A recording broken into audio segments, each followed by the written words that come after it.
We are live on a happy hour Friday. Is there anything better than playoff weekend? Here we go. Holy mackerel. Can it get here soon enough? Flyers tomorrow night, Sixers on Sunday. But a big Phillies weekend. We're going to dive into all of it. Plus, what did Nick Foles say about A.J. Brown? You're going to want to stick around and listen. We got you. Sports Bash Live. So, you got Flyers Pens. You got Sixers, Celtics, and you got Phillies, Braves. They're probably the biggest rivals to all three teams.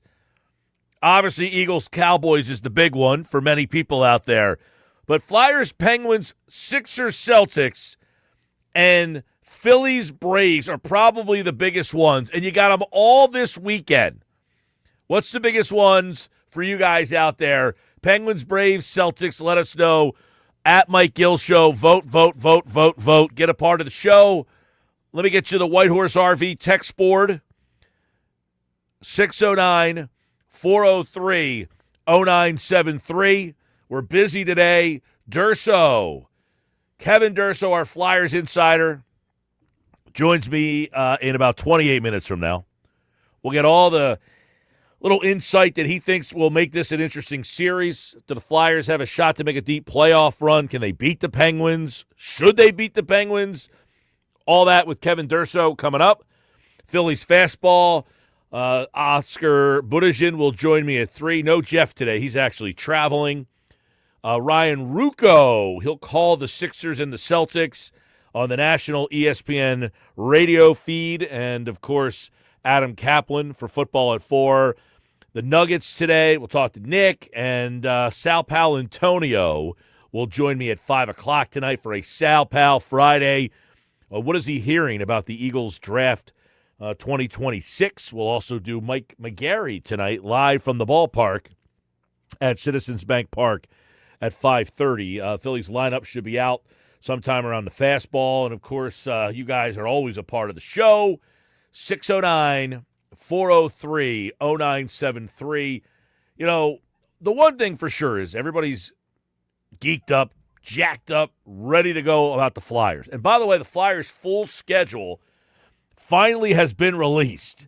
So we can give you that. I know if you got up this morning, you probably may have saw it early. It got released late last night. But it's an interesting schedule for everybody. Let's take a look at the schedule here and how it kind of plays, all right? This will be the next 2 weeks of sports for our friends in the listening audience today, okay? Tonight you got the doubleheader play-in games. Thank God the Sixers don't have to play in that thing.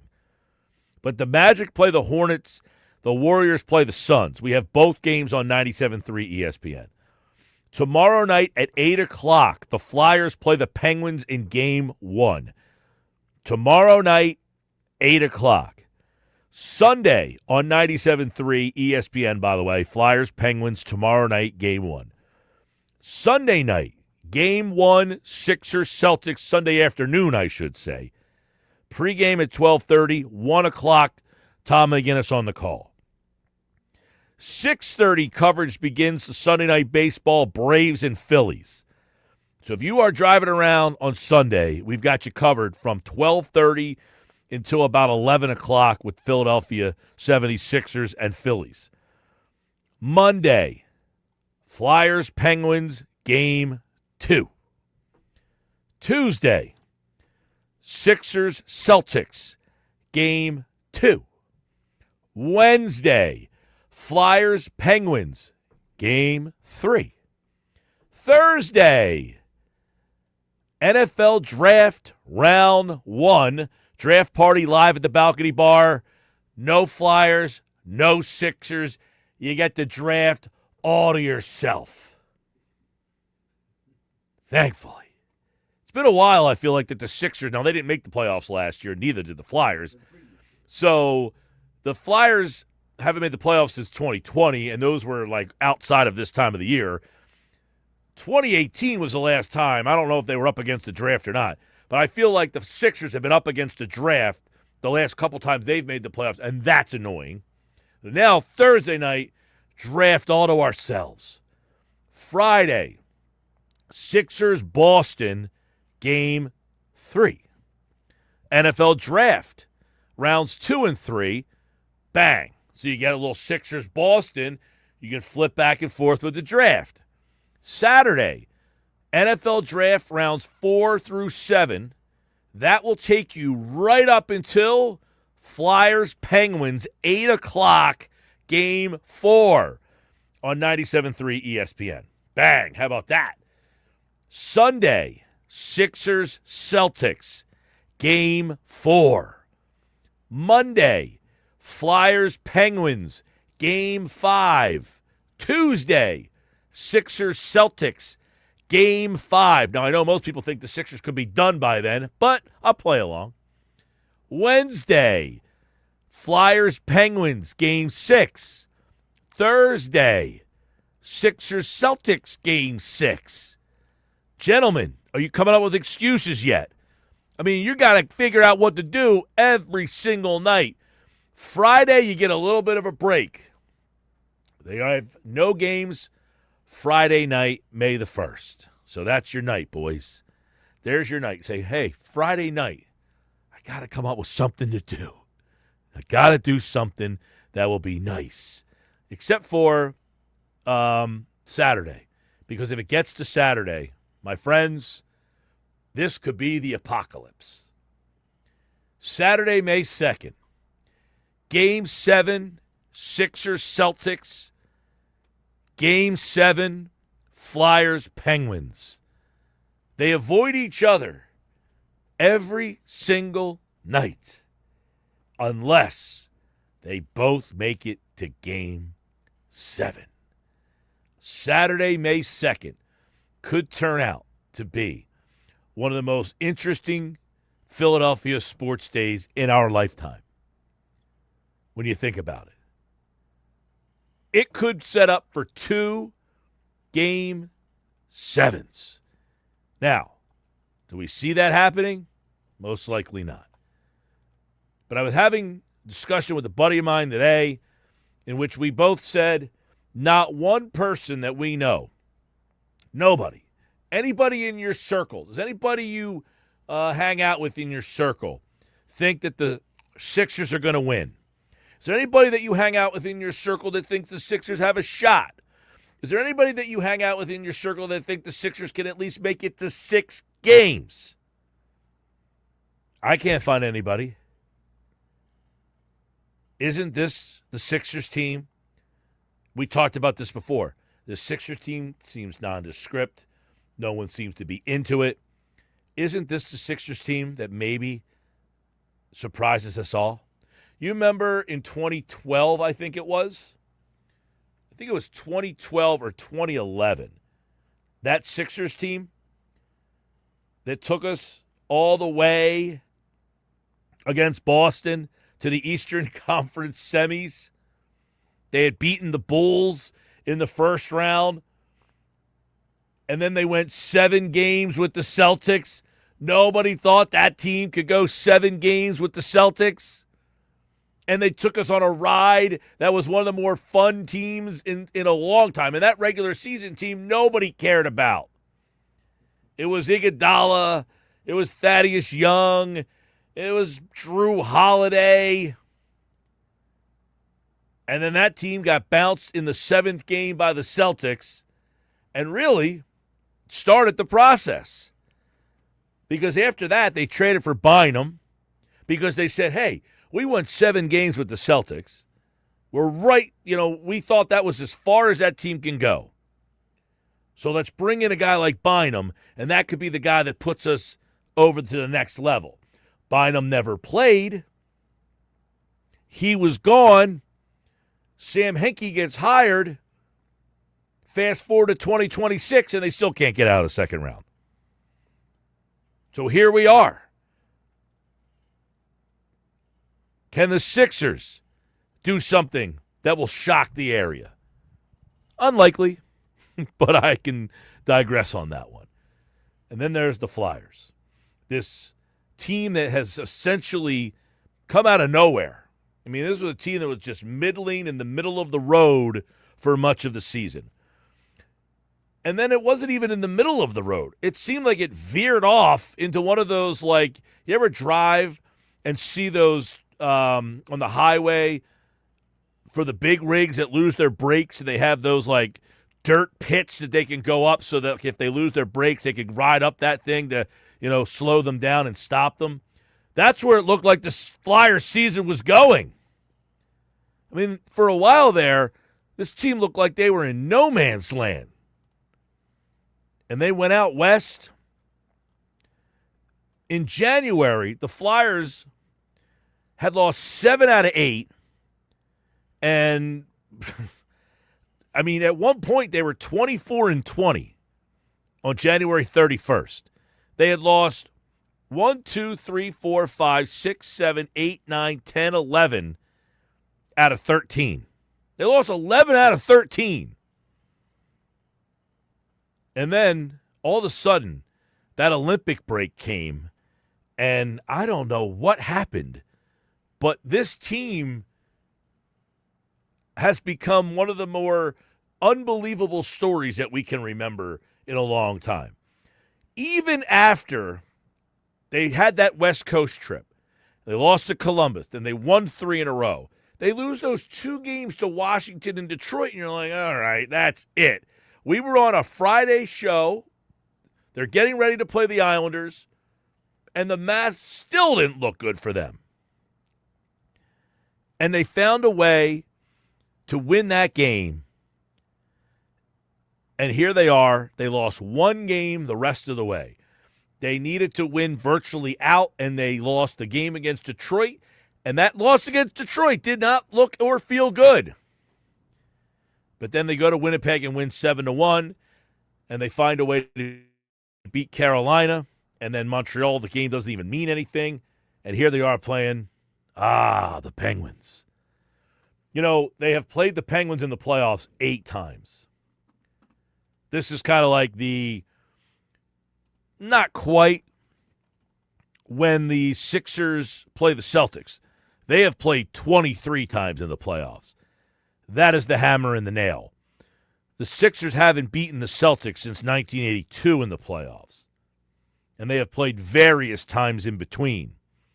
The Flyers and the Penguins have met quite a few times in the playoffs.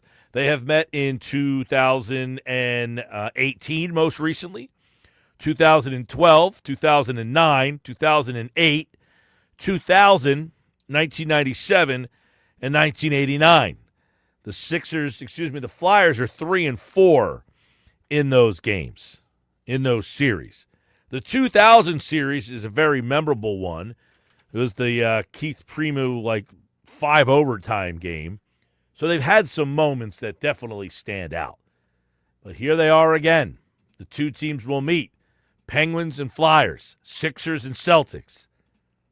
It's a weekend that, quite frankly, I don't know that anybody could have envisioned happening. The Flyers making the playoffs, not only the Sixers getting in, they get in and have to face the Celtics, who won 56 games after losing Jason Tatum last year with an Achilles injury that most people envisioned that he wouldn't play this year. Not only is he playing, he appears to be every bit as much as Jason Tatum as we remember. People thought they might ease him in. Maybe he comes off the bench. Maybe he has a small role. He has started all 16 games he has played in. He is averaging 32 minutes in those games, which is just 2 minutes off of Jaylen Brown. And he's averaging about 22 points. He's averaging 10 rebounds, 5 assists, and looks every bit the part of Jason Tatum. It is an unbelievable story for the Celtics, who traded Porzingis, traded Drew Holiday, and all of these moves were financially driven. They didn't want to trade Drew Holiday. They didn't want to trade Porzingis. These were financially driven moves. They didn't want to have to pay the tax, so they got out of them. And all of a sudden, they're playing well. And they're playing so well that it was worth it for Jason Tatum to try to work his way back. And now he's back, and because he missed all those games, Others had roles and they stepped up in them and they found new guys. And it's unbelievable that you look at the Celtics, and I don't know that this team is better than any of their previous incarnations, but Jaylen Brown is playing at an MVP level. Jason Tatum is back. Derek White, I continue to think, is probably the best role-playing player in the NBA. They've got unbelievable contributions from guys like Queta, who just came out of nowhere. You've got Hauser. You've got Garza, who has now kind of stepped into the backup center role. You've got Shireman, who shoots the three. I mean, it's unbelievable where they find some of these guys. So is it conceivable that the Sixers can go toe-to-toe and at least challenge the Celtics? You know, a lot of times when there's that matchup that nobody feels you have a shot in, isn't that the kind of series that you end up like, nobody's giving you a shot. No one's giving you any credit. Nobody thinks you can win. And then that's the one you're like, wow, I never saw this one coming. I mean, are the Celtics invincible? Are we talking about this Celtics as like an all-time great team? They're not. I mean, they're a good team. Listen, I like this Celtics team. I love what Joe Mazzulla does with that team. You talk about what the coach represents, what the coach is good for. We had some audio from, they were talking about this on Inside the NBA, Shaq and Barkley and Kenny Smith. They got into a conversation about NBA coaching. And they had this lifelong debate that we have a lot on this very show. Everybody wants to blame the coach. Everybody wants to say it's the coach's fault. The coach is the fault. I'm not saying that Mazzulla is some X and O wizard. But what I think that Mazzulla does and why he matters is kind of the discussion that they had on Inside the NBA. Here is what Kenny Smith had to say about the importance of the coach.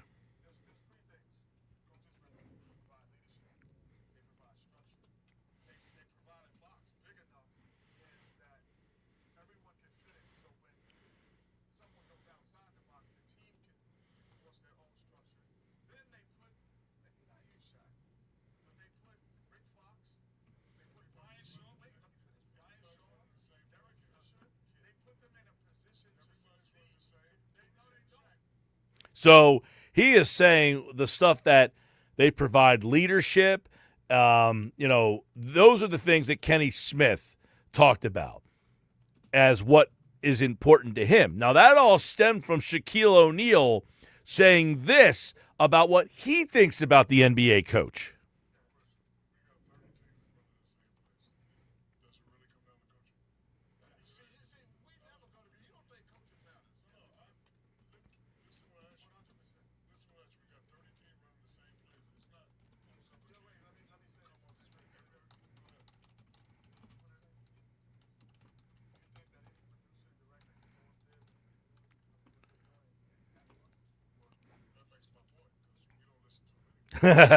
So Shaq is saying he doesn't think the coaches matter. They all run the same plays and yada, yada, yada. To which Charles jumped in and kind of made the point that I've been making over the years. I don't think the coach doesn't matter.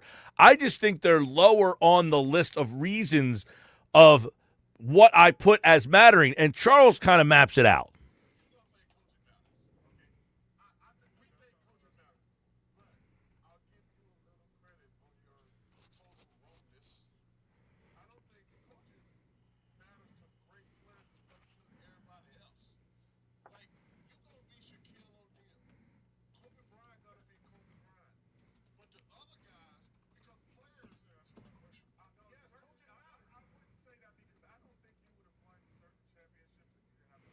So they have a cool debate there about the coach, and that's why I bring up Mazzulla, because I think what matters with the coach is what these guys are debating right here.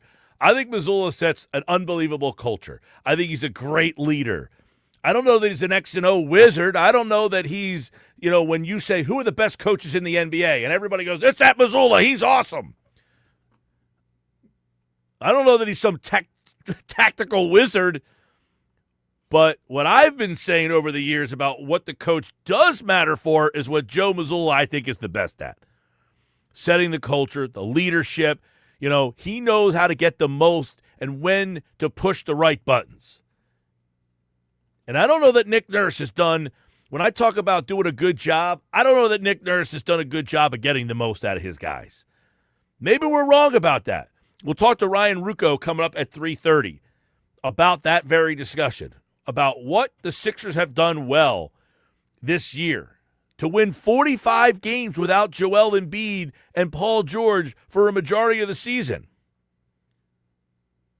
Pretty unbelievable when you think about it. And then there's the Phillies.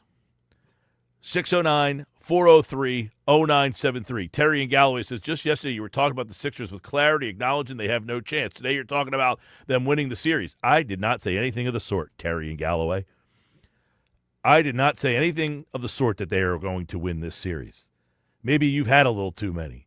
I think they will lose this series likely in 4 games, possibly in 5. What I asked is, are we looking at this too clearly? Are we just acknowledging that they have no shot?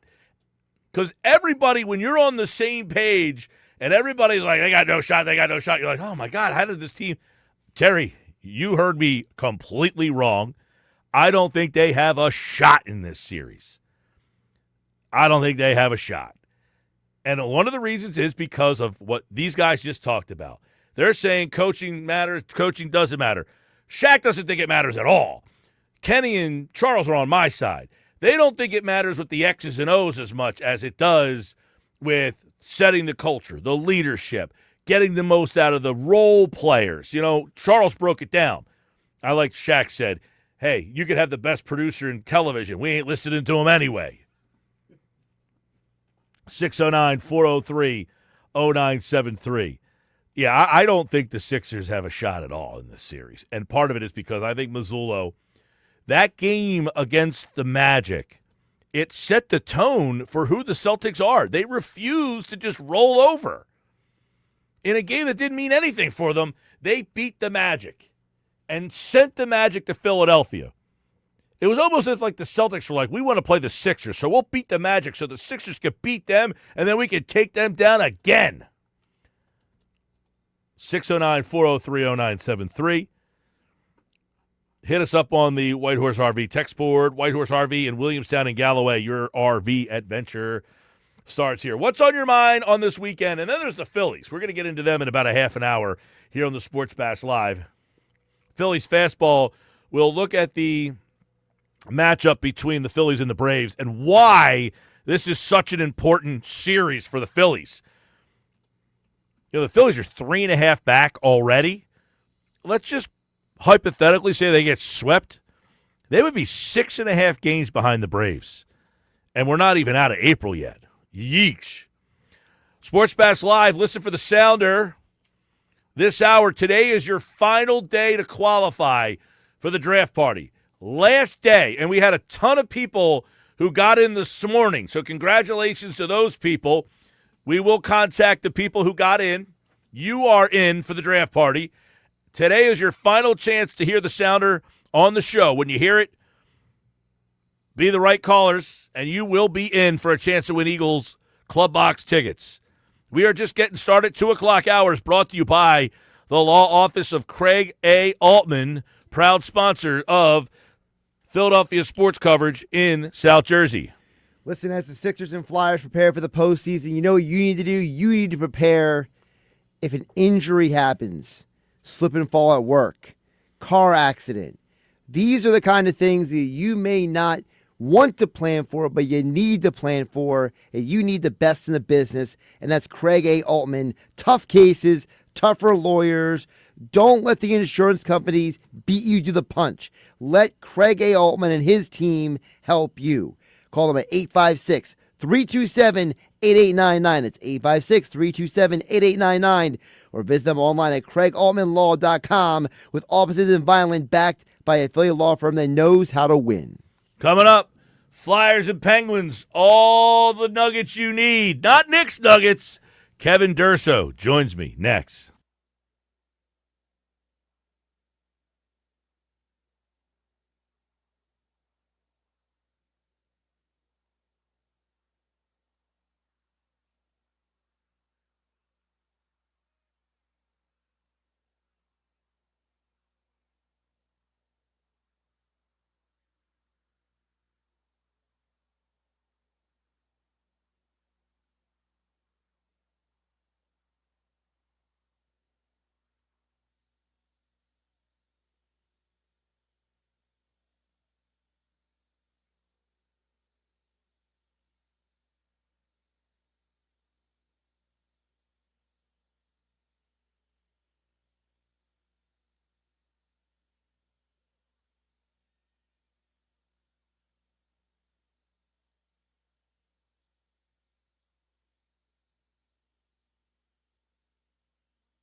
All right, 231 Sports Bash this hour brought to you by the law offices of Craig A. Altman. And, of course, the Flyers take on the Penguins.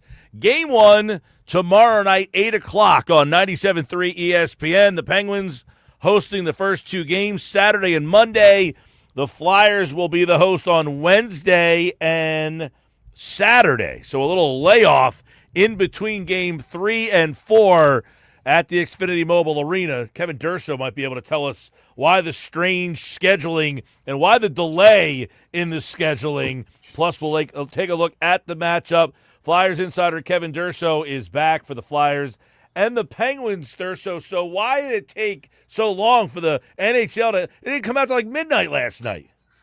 Because it's par for the course for the NHL. It's just the way that they operate. The NBA had all of their stuff together and got the schedule out rapid fire, and the NHL decided to wait until every game in the league was completed for the season before they decided to release that. So next thing you know, we're finding out about it as we wake up this morning, not if you stayed up and managed to see it at 12:45 at night. Yeah, so why the gap? Is there something that happened between the Flyers Game 3 Wednesday night and then they won't play again until Saturday? So Thursday, Friday off. Is that normal, or is that something that they were kind of waiting on? So, well, there was a concert scheduled at the Xfinity Mobile Arena on Saturday, so I think that was the big workaround, to be honest, was trying to figure out how to move around that with the Sixers already locked into Friday and Sunday. The other part of the equation is the NHL tries to work these things around their TV schedule. That's become a big point of emphasis, probably since the last time the Flyers were in the playoffs in 2020, because since there were no fans in attendance in 2020, it was a major TV event. We're going to schedule games wall to wall. We have to do it that way because we're using only two buildings. So there was only so much time and to allow for teams to play. And it kind of gave them, I guess, the idea that we can now build this thing around the TV schedule to make sure every game's nationally televised. The local TV broadcast will still be a part of it for the Flyers for the first round, but they do try to put an emphasis on the national side as well. All right, so, Durso, let's look at a big picture here for the Flyers. We were talking about this team had lost like 13 out of 15. They seemed dead in the water. Then the Olympics. The Flyers had been one of the hottest teams in the league, as we know, since the Olympics. They're 18-7-1. It feels like a team obviously playing at peaking at the perfect time here. But what about the layoff that the hockey gods have given you now? Because you had your last game on Tuesday, and you're not playing again until Saturday. Yeah, I mean, that goes for just about everybody, though, too. I mean, not many teams in the Eastern Conference played on Wednesday either. So just about the entire Eastern Conference is getting a layoff like this. I don't see it being an advantage or disadvantage for any side. I'm just talking about the way the Flyers have been playing so well. Sure. It seemed they were playing on rapid fire there. Yeah, it could go either way, honestly. Like that's kind of the big thing for the Flyers going in here is you either have a lot of energy from making the playoffs and want to continue to ride that hot streak for the next several weeks, maybe even months, depending on how far you feel like you can take it because you've been playing with your hair on fire for the last month in particular. But you can also, on the flip side, spend so much energy trying to get into the playoffs that you don't have much left for the playoff series. So that's what they have to weigh.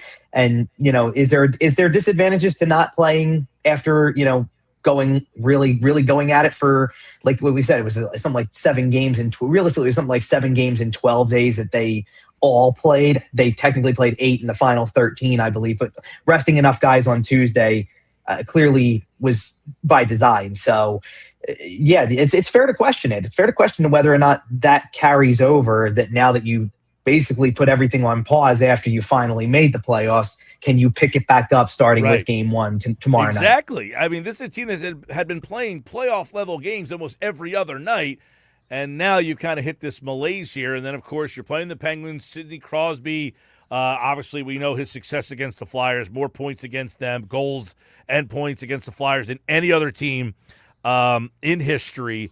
And look, this is a guy who's had an up and down. He had the injury during the Olympics there. What level of Sidney Crosby are we getting in this playoff series? No, you've got to expect you're getting him at the maximum level. That's just, he lives for these moments. He lives for the postseason.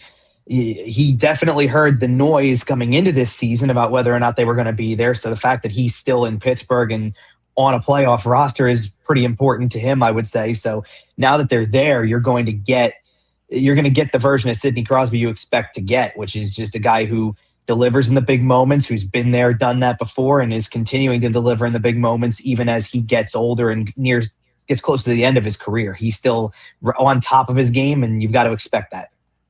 Talking with Kevin Durso, Flyers and Penguins tomorrow night on 97.3 ESPN. Durso, I've lived my whole life looking at a Flyers goalie comparison and always taking the L. On paper, do the Flyers have a goaltending advantage for the first time in my life? In this series, I believe they absolutely do, and that is based. It's definitely based a lot on the regular season track record. Dan Vladar had an outstanding season.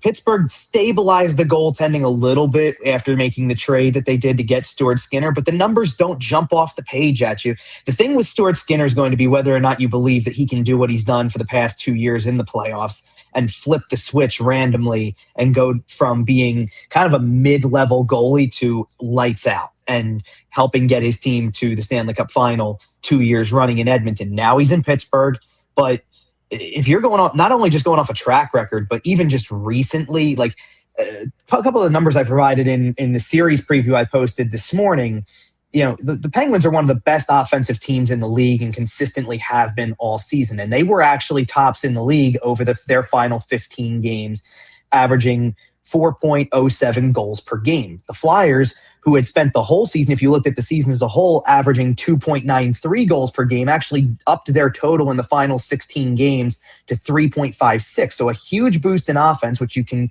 kind of attribute partially to a couple players they got back or got unexpectedly in Porter Martone and Tyson Forster. That helps your offense. But then you go to the flip side, how many goals are you allowing? And the Flyers have pretty consistently been a solid team all year at this. They've allowed 2.91 goals per game throughout the course of the season. Pittsburgh was at 3.15, which ranked 24th in the league. In the final 16 games of the season for the Flyers, that number dropped to 2.38 goals against per game. The Penguins over their final 15 were allowing 4.27 goals against per game. So that might be your ticket to a potential series win, that their goaltending and defensive play has left a lot to be desired. Your offensive play has taken an uptick with a couple players coming into your lineup that you didn't think you might have for a playoff run. And if those things factor in the way that they look like they could, then the Flyers might have more of an advantage in this series than people want to think, because they might just be looking at the season as a whole, or they might be looking at the teams that they, the times that they faced off in January, let's just say. It's not the same team at this stage of the season as we go into the playoffs, and there's a window there for the Flyers to have an edge from the defensive side of the game and definitely from the goaltending side. All right, Durso, one area where the Flyers are not special is special teams. They struggled on the penalty kill. Obviously, their power play, not great. Maybe in the regular season, that's good enough to get you here. But what will it be in the playoffs if they do struggle in those areas? Yeah, and the two games that they lost to Pittsburgh this season during the regular season were largely due to special teams play. There were multiple power play goals for Pittsburgh in both of those games. That's where that disadvantage comes into play. And certainly that's a big reason for Pittsburgh having, in terms of total offense, having one of the best teams in the league, that their power play for most of the year is pretty good. Now, over the last several weeks, that's leveled off and it's kind of an even across the board. The Flyers haven't exactly jumped off the page with the special teams numbers. They've had their struggles, but Pittsburgh has had their struggles too, as they've kind of gone into the playoffs over the last couple of weeks. So maybe you're catching them at the right time. Maybe they've had enough practice time to revive this and get it back on the rails and be the special teams units that we expect from Pittsburgh that have been good throughout the course of the season. The message just has to remain consistent from the Flyers' perspective. Watch out for how many penalties you take. You don't want to give a power play unit that you know is going to have Sidney Crosby, Evgeny Malkin, Erik Karlsson, Chris Letang will get power play time, Brian Rust, guys like that. You don't want to give them any fuel to tack on or build a big lead by giving them a bunch of special teams time. If you can continue to play at 5-on-5 for most of the series, then I think the Flyers are in a better position, because overall their numbers at 5-on-5 have been way better. Obviously you mentioned they got some guys that they didn't think they were going to have, Forster being one, Martone being the other one here. Obviously you have a big gap in experience here. Do you think that will be something that will play out on the ice? It certainly could. I don't know that it necessarily will, because they've gone up against teams that have a lot more at stake and have a lot more veteran presence that were in the playoff race. I think about the Islanders. I think about the Detroit Red Wings, and yeah, they lost a couple of games to Detroit, but they beat the Islanders in a key game. Winnipeg was fighting for a playoff spot when you went and played them, and that's a team loaded with veterans, and you just basically stared it right in the face and took care of business. So I actually kind of wonder if it goes the other way, because there's a lot of people who probably look at that lack of experience and think they're so green, they're so new to this that it's going to be costly. I think it could go the other way. I think that being naive about it doesn't hurt either. And I think that there's also guys on the roster that, even though they're young and don't have a lot of NHL experience and certainly are experiencing the Stanley Cup playoffs for the first time, you take a guy like Denver Barkey, for example, who played in the Memorial Cup last year in the CHL, in the Canadian Junior Leagues, and he's the captain of one of the most prolific junior teams in the London Knights, and they win the Memorial Cup. That holds a lot of high stakes equally. And any player who's gone, like Porter Martone, who's gone and played for World Juniors, that holds a lot of stake. So you're playing significant level games where it is best on best, and you have to be prepared for that. And then when you come into this situation, you're essentially playing playoff games already. That doesn't hurt either. I think that the fact that they've had to play the way they have for the last month is kind of a crash course in handling playoff style hockey, and they've embraced it and they've gotten themselves to this point. So I think that they actually are in a better position than people think, because it just seems like they've already gotten thrown into the fire, and it's not going to be anything new to them once they get into it.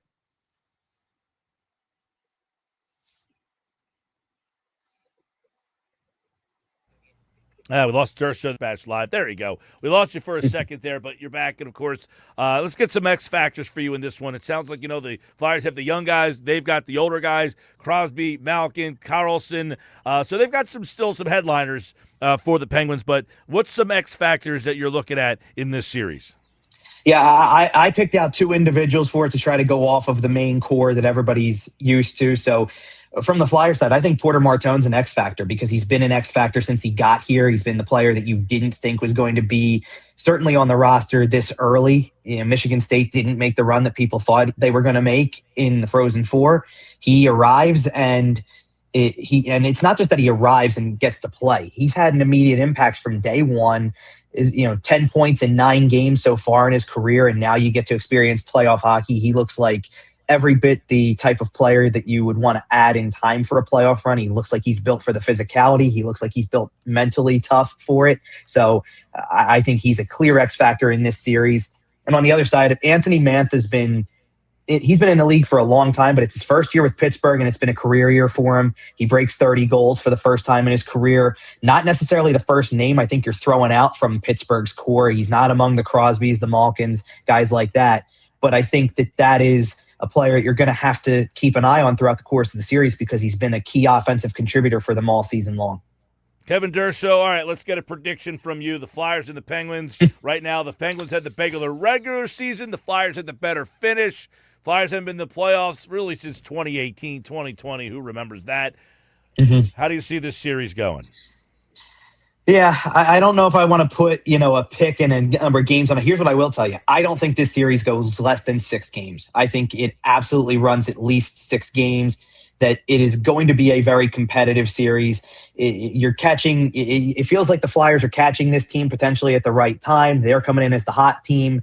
I think Pittsburgh's got a lot to lose in this series, because of the fact that you're still holding on to that veteran core, and it's clearly it could be one of the last opportunities that you have to cash in on it. The Flyers are just starting this run. The Flyers are, as much as both teams can say they're playing with house money for where the preseason predictions were, the Flyers are really playing with house money because of the fact that they had no expectations to even be here, and they're such a young team that it feels like this is the floor of what they could be able to achieve down the road, not necessarily the ceiling. So I really like the series to go long, and to be honest with you, I think one of the other things I like about this series is the Flyers have been such a good road team, especially lately, that I would be curious to see how they handle that very first game. If you can come away from that first game, or that first 3 days that you play the first 2 games, come away with at least 1 win, then you come home and you get to see what happens once you get home and play in front of clearly a sold out crowd at Xfinity Mobile Arena. It's ironic. The first home game that they're going to play on Wednesday night is exactly 8 years to the day that they last played a home game in front of fans in the playoffs. And I don't think that you can understate that timeline and the fact that it's been that long since fans have gotten to experience it. It's going to be a blast once you get into that building. So if you can take care of business in at least 1 out of 2 on the road, you got a shot coming home to be able to really put your stamp on a series and see what happens from there. I agree. I think they can get one on the road. They've played well there. That little layoff on between game 3 and 4 might be advantage Penguins there. That could be the big one. If you can get game 3, and then obviously you're up 2-1, we'll see what happens.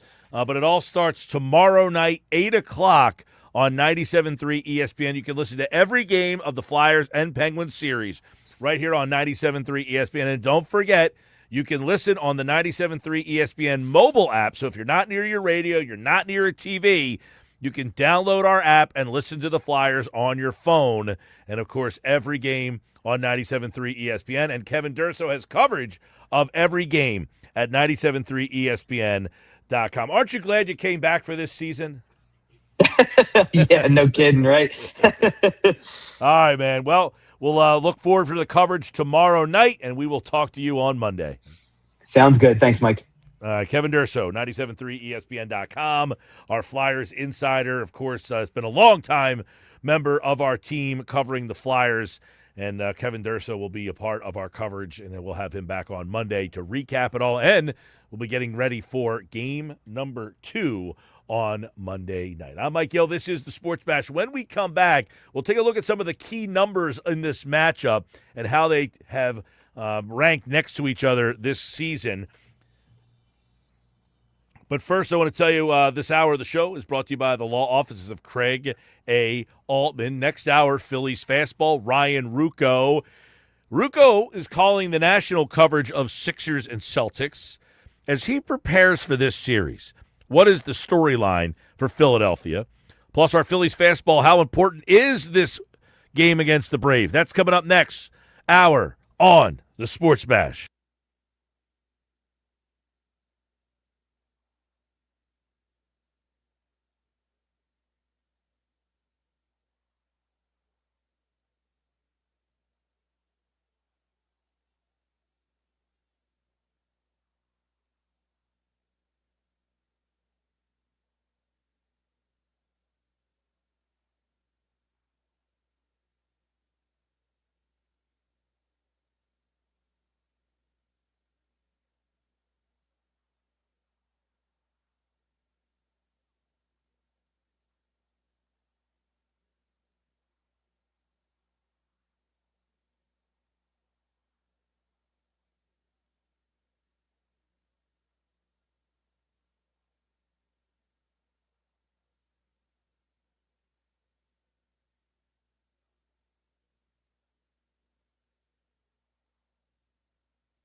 All right, some numbers you should know for the Flyers and Penguins. The statistical comparison between these two teams. Since the Olympic break, the Flyers 18-7-1, 37 points, third best in the NHL. Penguins are 12-10-4. That was 16th best. So Flyers are playing better more recently. Power play, Flyers 30th. Penguins 19th, significantly better. Flyers score just 15% of the time on the power play. Penguins 21%. On the PK, they're both terrible by standards. Flyers 74%, Penguins 70, almost 6%. They're the 26th and 23rd ranked teams in the NHL. Full strength hockey, Flyers are much better. 50% of the time is their goals. Penguins 44. Flyers rank 14th. Penguins are 31st in that category. Flyers 78 goals scored. That can't be right. Only 78. Is this since the Olympic break here? Since the Olympic break. Okay. I was going to say, since 78 goals scored, can't be the number. 78 since the Olympic break.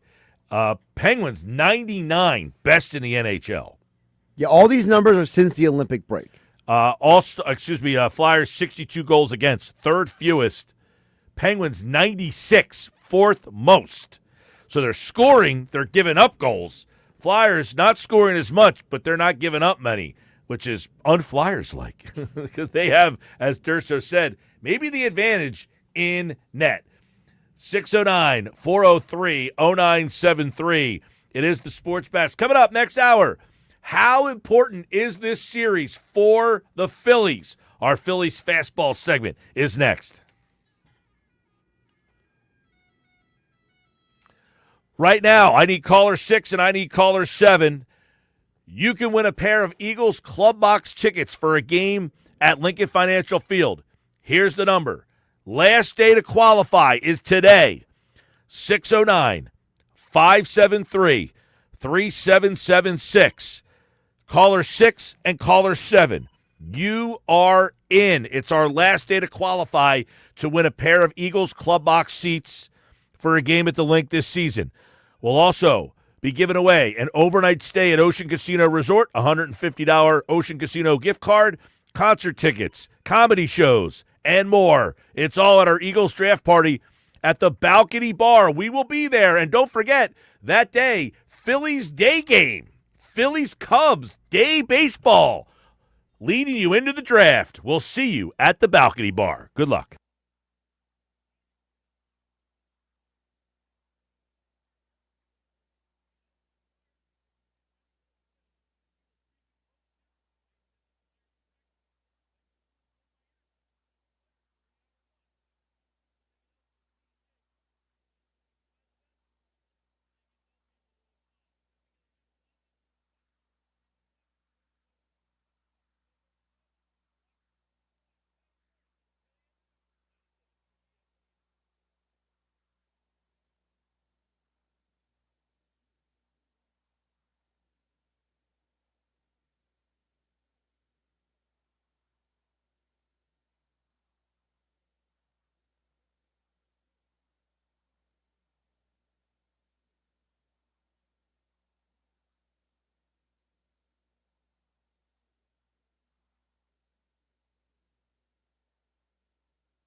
Thanks very much. 3 o'clock hour brought to you by Broadley's Plumbing, Heating, Air Conditioning. We got so much to dive into. Our Phillies Fastball is brought to you by Ventnor Social. Stop by Ventnor Social for all the games this weekend. Phillies tonight, Flyers tomorrow, Sixers on Sunday, Phillies all weekend. We'll be there on April the 30th. I hope to have a big turnout for all our events. Love seeing all the people. Come up and say hello. Don't forget that Ventnor Social Phillies watch party. You can come out and enter to win a trip to Baltimore to see the Phillies play at Camden Yards. Phillies Fastball segment. We got a big weekend. All the rivalries happening right now. No Jeff today. Just me and Oscar breaking it all down. Jeff is traveling today. He'll be back for Phillies Fastball next week, covering all the Phils and everything. Phils and the Braves. How important this matchup is up at Citizens Bank Park. But, Oscar, the Phillies are not playing very good ball right now. Mike, I mean, happy Friday to you and to everyone listening to us. I mean, it's an interesting time for the Phils. I was looking at the stats this week. We've allowed 9.3 runs per game. I mean, if you look at the Cup Series, and we've scored 6.3 because of what we did in that first game. But it's just, I mean, it's been painful, to be honest with you. And the reality is that we're coming to face a Braves team that is the hottest team in baseball. I mean, they're hitting in full cylinders. It's not going to be an easy series. Look, interesting. Both the Phillies and the Mets are in last place in the National League East. I mean, because the Nationals won last night. So, and the Nationals, believe it or not, can you believe the Washington Nationals are the number one team scoring runs in baseball, 5.6 ahead of the Braves? Braves are third. It's just with decimals, but I mean, it's incredible. I mean, the Nationals are hitting very well. They got the best hitting team and the worst pitching at 591. So it's not pretty, but look, we know what this team is capable of. I mean, it's 18 games, 11% of the season on, but we just have to start hitting. I mean, we just start. Schwarber, Turner, Harper needs to get going and start leading this team. You know, you have the standings up in front of us, and Oscar, I look at, you got two lefties pitching for the Braves starting tonight and tomorrow. Chris Sale tomorrow, a really tough lefty. Perez tonight.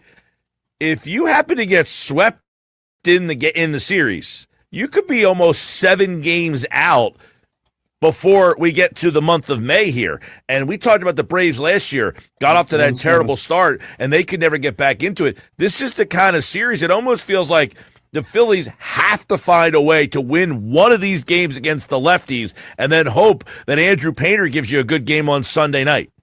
Yeah, I mean, the good thing is that we got Chris Sales going against Christopher Sanchez. If Christopher is in full cylinder, he can match him one-on-one.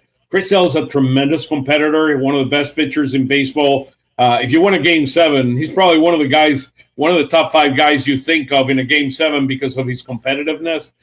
It'll be interesting, that game tomorrow. I do believe the game you need to go get is Paris today. Even though he's had a good year, I mean, he had a good record against the Phillies. I mean, he started 9 games, 10 games overall, 4-1 and 3.78 is a very good ERA for Martin Perez. And when you start looking inside the numbers, Schwarber hits 182 against him in 11 at-bats. He doesn't have a home run or RBI against him. And Harper, when you look at Bryce Harper, he has 16 at-bats against him. He has a 125 average, not very pretty, and an OPS of 410. So both Harper and Schwarber have not done good.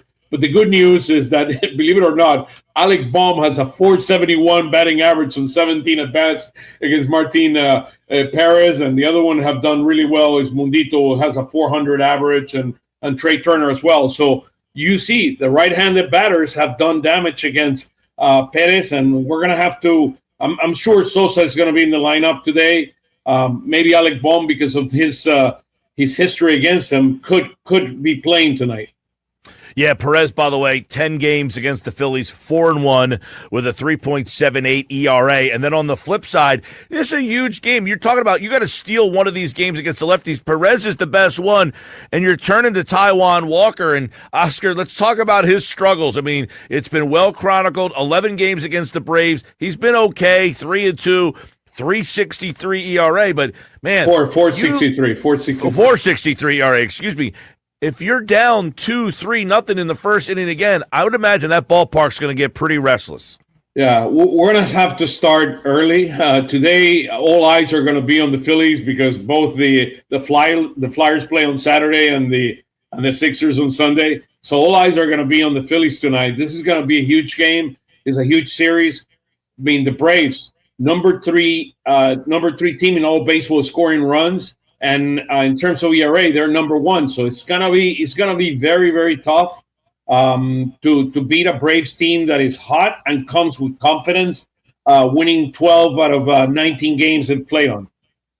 Yeah, and you talk about Walker's struggles. I mean, obviously it's been that first inning, so hopefully they can get that taken care of, and the Phillies offense can get a little bit more consistent. That's been the problem. They just have not shown consistency. They've had the big inning, Oscar. One big inning seems to be what they're giving you, and then nothing after that. And you look at the runs, 4 runs. Their strikeouts, 23%. They're not walking at all. So if you don't get a hit, they're not getting on base all that much. But I think the numbers that really stand out, the starting pitching ERA, we talked about it the other day. They are 27th in baseball in that starting pitching ERA. And overall, they're 26th. This pitching just hasn't been what we thought so far either. Look, can Taijuan Walker give us a surprise? I mean, that's what we're all hoping as Phillies fans. I mean, that we get a great outing from him today. The issues with him have been his beginnings. I mean, when he starts a game, he's allowing 2 or 3 runs in the first inning, and that's, I mean, absolutely put the team in a bind, and it's not easy. So Taijuan needs to get a couple innings under his belt and then start throwing to a very good Braves team. I mean, Olson is hot. They got Acuna, they got Harris, they got Riley. I mean, this team's playing some very good baseball, Mike. And I mean, when you start looking at the matchup, one versus the other one, I mean, they beat you on every category except base on balls among their hitters. They're only at 8.6%, and we're only at 8.7%. But I mean, when you start looking at the numbers, I mean, the Braves have a huge advantage overall starting the series. Yeah, the numbers, by the way, they score 5.5 runs a game, 3rd best in the league. They strike out only 19%. That's 4th best in the league. Their ERA, 2.93, best in the league. Starting pitching ERA, best in the league. And the relief pitchers, 6th best. This is a total flip from them because last year they had so many injuries. So if you're going into the series thinking, that Braves team wasn't all that good last year, we just gave you the numbers. They're 12-7. And I think the big conversation is, you lose this game tonight, you're 4.5 back. Chris Sale tomorrow, it puts a lot of pressure on your team to try to score and scratch out a run against Chris Sale. You could be 5.5 back going into Sunday Night Baseball with Andrew Painter. And that puts a lot of pressure on that kid to say, hey, we need you to get us this game. So tonight, Friday night, Oscar, this game is almost imperative. Yeah, I mean, look, you're going to need the Adolis Garcias, the Alec Bohms, believe it or not. And yes, I said Alec Bohm. You're going to need the Mundito Sosas and the Trey Turners to carry this team. As I told you before, neither Harper nor Schwarber have done much against them. So I'm expecting that this is going to be a very interesting game. On the other hand, when you look at Walker against Atlanta, you see, let me see, Riley's 3.33 against them in 15 at-bats. He has a home run. The other guy that has 2 home runs against him is actually a lefty, is Harris. Harris has 2 home runs against him and 3 RBIs in 9 at-bats. So, look, it's not going to be easy, Mike. It's going to be a tough series. The Braves, I mean, are a tough task for the Phils, but the Phils are going to have to find a way. I mean, we got to get out of this funk. And, look, losing 3 out of 4 series at home to start the year, wow. I mean, and we lost only, 3 series all of last year. I mean, speaks a whole year. Here's our friend Jeff. He's sending us a message. I feel the Phillies will take 2 out of 3 this weekend, and fans will feel better on Monday. Look, if they took a lot of positive vibes there, Jeff. Absolutely, man. We need we absolutely need that. The numbers are not saying that, but we definitely need the vibes. And look, the Phils they're a team. I mean, they're a great team. The question is, when are they going to wake up? So. Well, I want to kind of talk about that because you said they've already lost more home series, so something's different. Or the same number of series they lost same last year. as all of last year. Rob Thompson said we're going to get better. We're a good club. You hear a lot of this same messaging. It feels like, and you wonder at what point does that message get stale? Hey, we're going to get better. We're a good club. We've heard this a lot over the years, and it has worked out. But at what point do we think? Something doesn't feel right, and maybe the messaging's getting a little stale. Mike, and it starts with pitching, right? I mean, this team, the way this team was assembled, the way this team was assembled was to rely on our starting pitching, and we know that with Joan Duran, we have much better back end of the bullpen than the way we had before. But when you start looking at the numbers, I mean, 28th in a starting pitching ERA and 20th. Among our relief pitching, I mean, it's concerning. I mean, it's very concerning. Even though when you look at the base on balls and the strikeouts, we're among the elite in baseball. I mean, we're number 2 in base on balls and we're number 3 in strikeouts. So it's more a matter of putting it all together at once and start playing better baseball. And it starts with pitching and it starts with defense. You do that, and then hopefully the bats will wake up and we can get things going. Well, I definitely agree that I think the pitching is less of a concern to turn things around. I mean, you get Wheeler back next weekend. You got Wheeler and Luzardo and Painter and Sanchez, obviously. Nola is what he is at this point. But you got 4 guys who have electric stuff. So I think the pitching, I am starting to get a little concerned about this offense, Oscar. I think that Turner and Schwarber and Harper, even if they do turn it around and kind of take off, and Schwarber's hitting for power, Schwarber's giving you a Schwarber year so far. I mean, at the end of the year, he might hit around 230. He's hitting for power. Schwarber's doing what he normally does. Turner, though, 308 on base, 17 strikeouts. There is some concern from me about Turner. Harper, again, not bad, but I don't know that we're seeing this MVP level Harper and then the rest of the team. Marsh is on a torrid pace again to start the season. Can he keep this up? Garcia's been good, not great. Bowman, Stott, I do have some concern. I don't know where these 2 guys, they look lost, and I don't know where they get back to. Realmuto's been better than I thought. Crawford's cooled off a little bit after a really hot start. I do have concerns that this offense will be able to be consistent enough. I do think there's legitimate questions there. I think that the challenge with the Phillies is you cannot continue playing hero ball. And what I mean by that is a solo home run by Schwarber, a solo home run by Harper, Turner on the other day with a solo home run. We need to play more complementary baseball, and it's the entire lineup. This entire lineup needs to start playing better baseball, needs to start getting on base. So when the Schwarber and the Harpers come to bat, you got people on base that you can bring in. I'm expecting Garcia's going to have a good weekend, particularly with 2 lefties. I'm not sure. I gotta check his numbers against, and I'll find it in a second, which I'll have here against Chris Sale. Let me see. Chris Sale Garcia has 2 RBIs against him in 5 at bats. So look, I mean, Chris Sale is going to be a very tough client. Schwarber has actually 2 home runs against Chris Sale. So hopefully we can get the bats going there. But look, it's not going to be a pretty series. It's going to be a tough series, tough-fought series, and it needs to start today. I want to see Stott will probably not play, and Mondito will play second base, but we're going to see the guys like Turner, like Crawford, getting on base. So when Schwarber and Harper come to bat and Garcia come to bat, they can bring them in. Right now, Schwarber leads the team with 12 RBIs. Harper is tied with March with 11, and then Baum has 10. And Garcia has only 5. And that's one thing. Take a look how many, the production of a Stott. 2 runs, 3 RBIs. I mean, there's no way you need a lot more production from this lineup than what we've seen so far.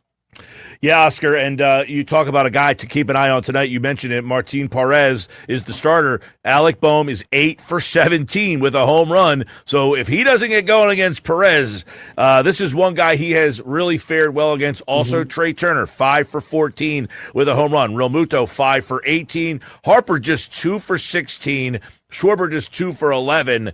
So obviously, your big guys have struggled against the lefty. Obviously, let's take a look at some of the splits here.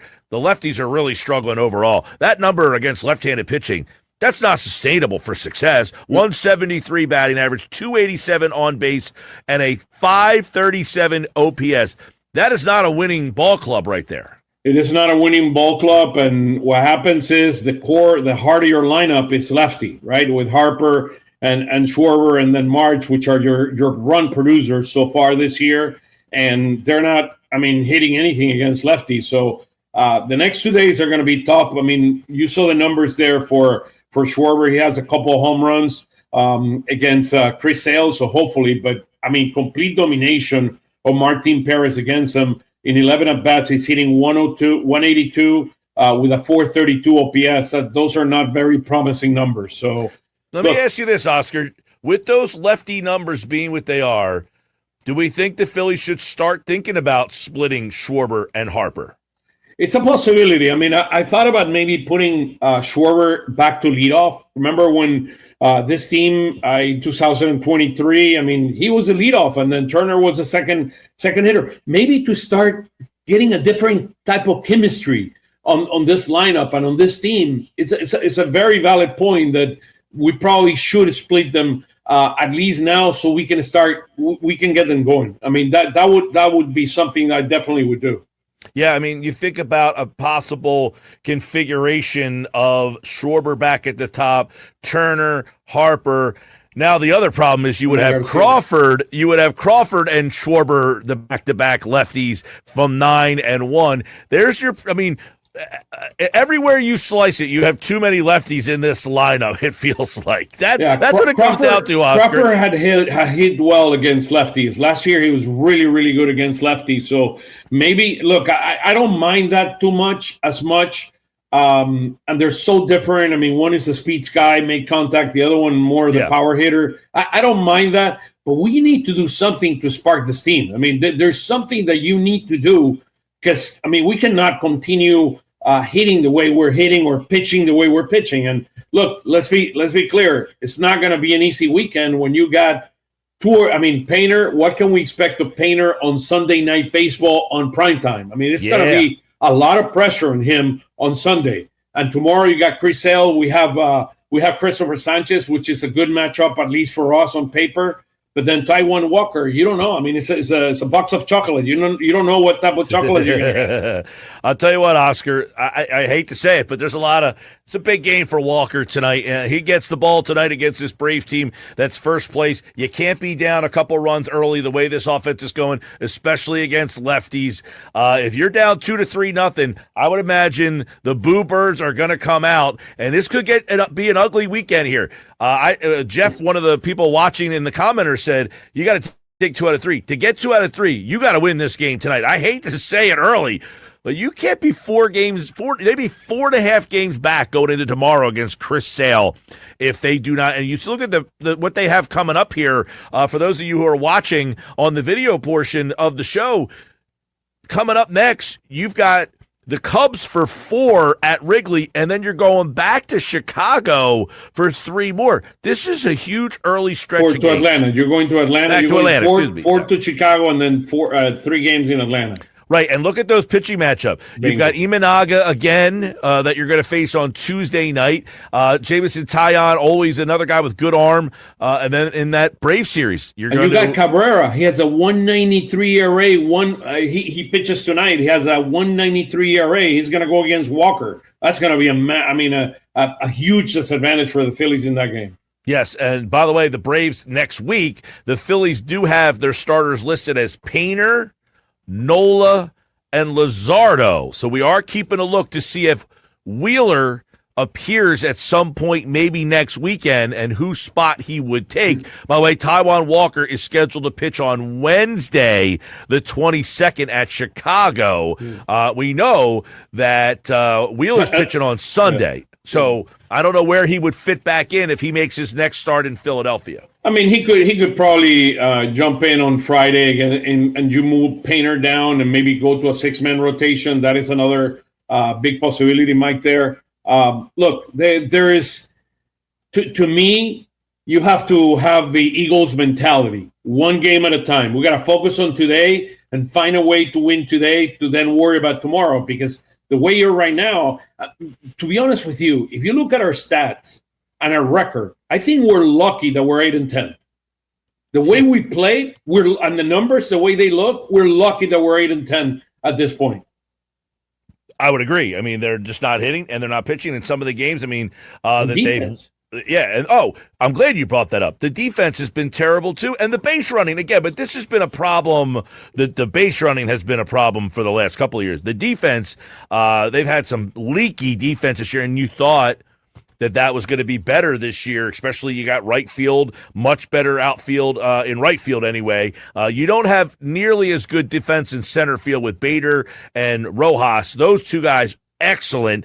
Crawford's been good, but, when he doesn't play, you have to go to Marsh. That's a big drop-off in center field. Yeah. But the defense and Otto Kemp has not been good in the outfield. And you're going to have to put him against those two tough lefties. So he's going to have his at-bats the next 2 days.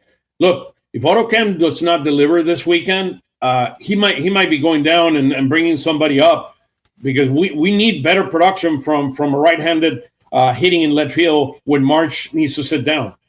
Well, as our buddy Jeff Kerr points out, he's not here with us today, but Adolis Garcia in the cleanup spot this season, 4 for 15, which is 267 with 2 doubles. He's been okay there. But you talk about Kemp, another guy, right-handed bat, so far 2 for 16. He's hitting 125 this season. And as you said it and Jeff said it, he needs everyday at-bats, and they're not here for them. Yeah, and my solution is very simple, and it's not to downplay who he is or what he's capable of doing. He needs at-bats every day. You play him down in AAA a month, hitting every single day, getting his bat back in full swing, and then you bring him back to be the left fielder platoon that we expected again with March sitting down against tough lefties. All right, well, obviously it's a big weekend as we've chronicled here on Phillies Fastball. Oscar, Walker, and Perez tonight. Christopher Sanchez against Chris Sale. Hey, this is the type of game where Christopher Sanchez, you're the ace now. If you're on a losing skid, you need to have a stopper here because he hasn't had his best outings his last 2 out. No, he has not. He has not. And look, that's the opportunity that we have here tonight. That's the opportunity that we have this weekend. It's a huge series. I know it's early. It's a huge series, Mike. I mean, we're playing the Braves, the number 1 team right now in the National League East. If you're going to win this series, if you're going to win this division, this series, It needs to start tonight. And it needs to start with Taijuan Walker at least kind of grinding it and finding a way. If he allows 2 runs in 5 innings, I'll take it. And then the bats need to wake up. We just need to play complementary baseball and the 3 facets of the team. I mean, with hitting, pitching, and defense, we just need to take it to another level. We cannot continue the same play with the way we've been playing. Well, and I want to bring up another point. If the Braves start to pull away in the division with this series here, I mean, if you get swept, you're 6.5 back. But I want to bring this up. The league itself, the National League itself, is a lot deeper. The wild card, it seems, now I don't know how many of these teams are going to stick around all season long, but the wild card looks like it's going to be a very jumbled team. You got Arizona, San Diego, Milwaukee, the Cubs, the Cardinals, the Reds, the Pirates are much better this year. Miami's probably better than they were a year ago. Atlanta is definitely better than they were. If the Mets turn things around, it's going to be a crowded wild card field too. Yeah, absolutely. It's going to be, look, San Diego is playing really well right now. San Diego is playing much better. I expected their pitching to flounder with Garbage out and Musgrove out, but they have held themselves very nicely. And then when you look at the Phillies, look at what's coming up, right? So we're going to go to Chicago to play the Cubs and the Braves, which is not going to be easy.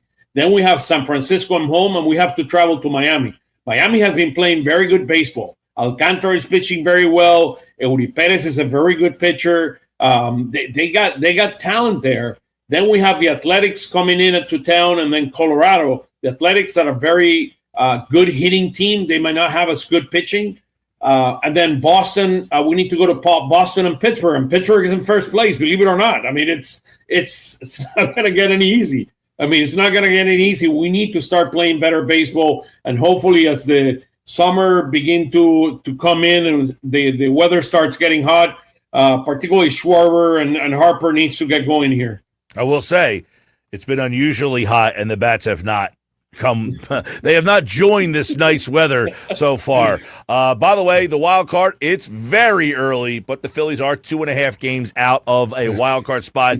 The Padres have won 8 straight. The Reds are a wild card team, and Arizona is the third wild card team currently. That is a look at the Phillies. Our Phillies Fastball each and every day, Monday through Friday. You can join us right here. And, of course, you can get it on all social media sites. Make sure you find us on social media, at Mike Gill Show, at Jeff Kerr PHL, at Oscar Budajan. You can find us at all the social media sites. And, of course, we talk Phillies each and every day. Big series against the Braves, Oscar. Hopefully for Monday's Fastball, we're talking about 2 out of 3 at least. Because if not, Monday's Fastball could get a little interesting. We'll have the Phillies Weekly show immediately after the game. We'll do it for a few minutes immediately, like a post-game show. But then we'll be here Monday, and I can't wait to talk about this series and what happened with the Flyers and the Sixers and all of the above. Mike, it'll be an interesting Monday, depending on what happens this weekend. Thank you, Oscar. As always, good stuff. We'll talk to you coming up on Monday's Fastball. And, of course, Phillies lineup just dropping a couple little tweaks to the lineup today. Turner, Schwarber, Harper, Garcia. They are still at the top of the lineup for the Phillies. No changes in the top 4. Sosa is at second base. He is hitting 5th. Realmuto, Bohm, Crawford, and Kemp. So Crawford out of the 9-hole today. He is in the 8-hole. Otto Kemp, listen. If you are the right-handed bat in the platoon and you are batting 9th, the Phillies might have to start looking around because not a very good outfielder. In fact, he's not a major league outfielder. I'm being kind. So having Kemp hitting 9th is doing the team no favors by having him play left field. That's their lineup tonight against the Braves. Phillies Fastball brought to you by Ventnor Social. We'll be there on the 30th. Stop out and see us. The place to be for all the Phillies games. Coming up, do the Sixers have any shot in this series? Ryan Rucco will call the action with Jay Billis on ESPN Radio's national coverage. We'll talk to Ryan Rucco coming up next.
Hey now, there is our famous contest sounder, and I invite caller 6 and caller 7 to the balcony bar at Ocean Casino Resort in Atlantic City. You have a shot to win a pair of Eagles Club Box tickets. Today is the last day to enter to win a pair of Eagles Club Box tickets, an overnight stay at Ocean Casino Resorts, or other great prizes like concert tickets and comedy shows. We got so much more. Here's what you got to do. Be caller 6 and caller 7 right now at 609-573-3776. 609-573-3776. You must be present to win on Thursday at the balcony bar for this year's Eagles draft party. Who's winning that pair of Eagles Club Box tickets? Caller 6 and 7. You got a shot. Good luck.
Football at 4, powered by the Inside the Birds podcast, brought to you by the Fanatic Sportsbook. Ocean Casino Resort in Atlantic City will be there on Thursday. We just added 2 more qualifiers to our list. Jamar in Galloway in the first hour, Dave in Smithville in the first hour, and we just got 2 more. Tell us, Josh. Tell us. Remember, Price is Right. Tell us, Rod.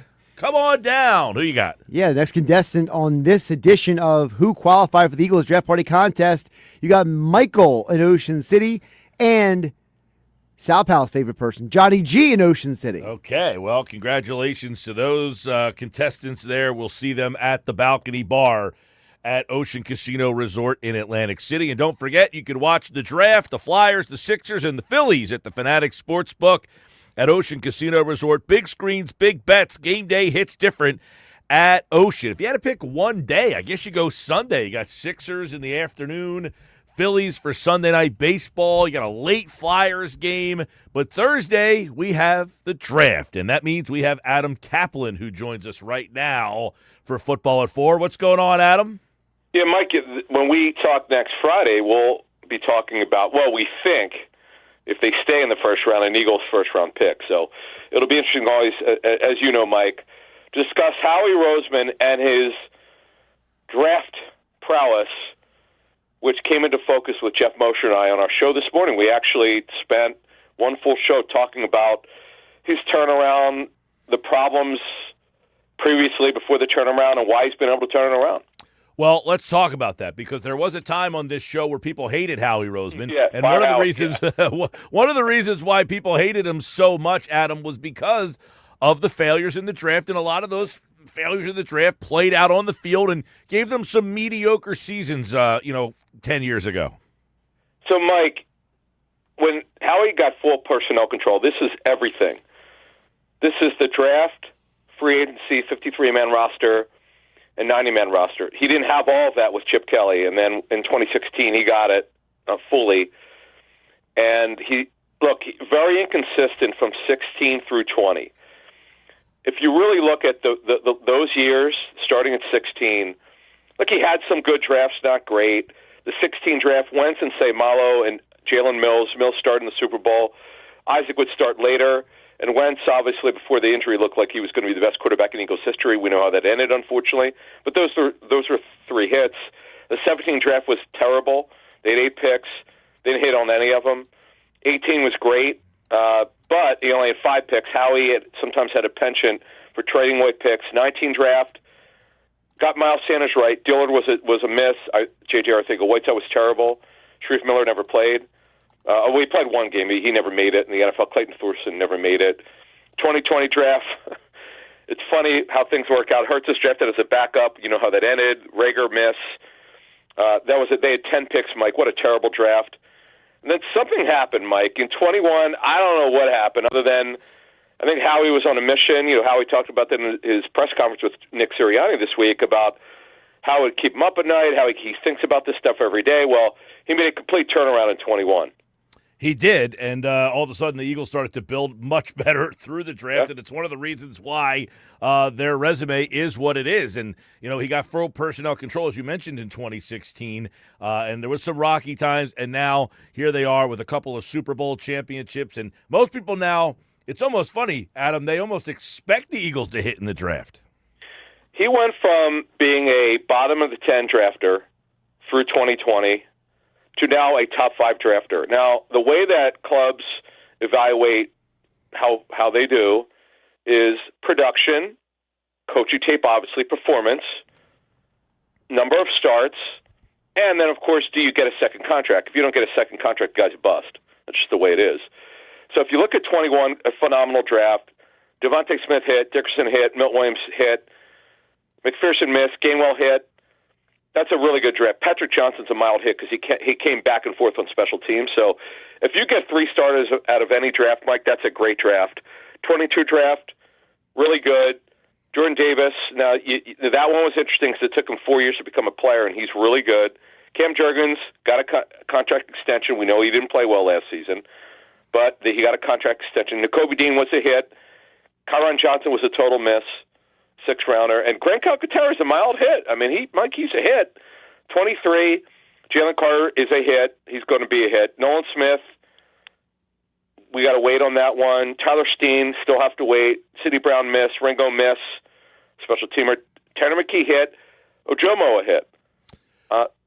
Mike, this is and then 2 years ago, Quignon on his way to being a phenomenal football player. DeJean, yes.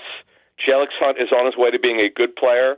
The rest of that draft, not great, but they've already, Mike, they're looking like hits. And of course, last year it's way too early. So, Mike, what Howie's done here? You notice, and someone said this on Twitter where we put out the promo for the show this morning.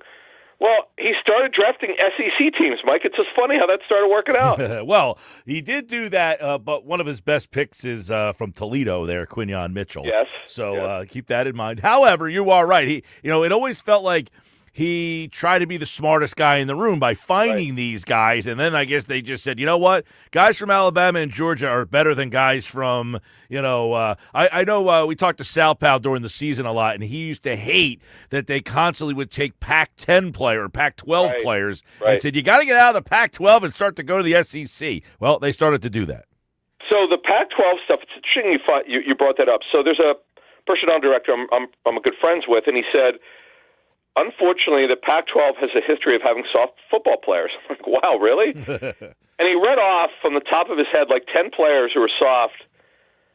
And I was like, wow, okay. I mean, look, Zach Ertz, would not call him soft, but a good football player, out of Stanford. But, yeah, if you look at it, it's not a great hit rate out of that conference league-wide, but well, I think the reason that came up, Adam, was Dillard was Washington State. So I think that's why specifically that he zoned in on that Pac-12. You know what's interesting about Andre Dillard, and I know the Eagles, their excuse was they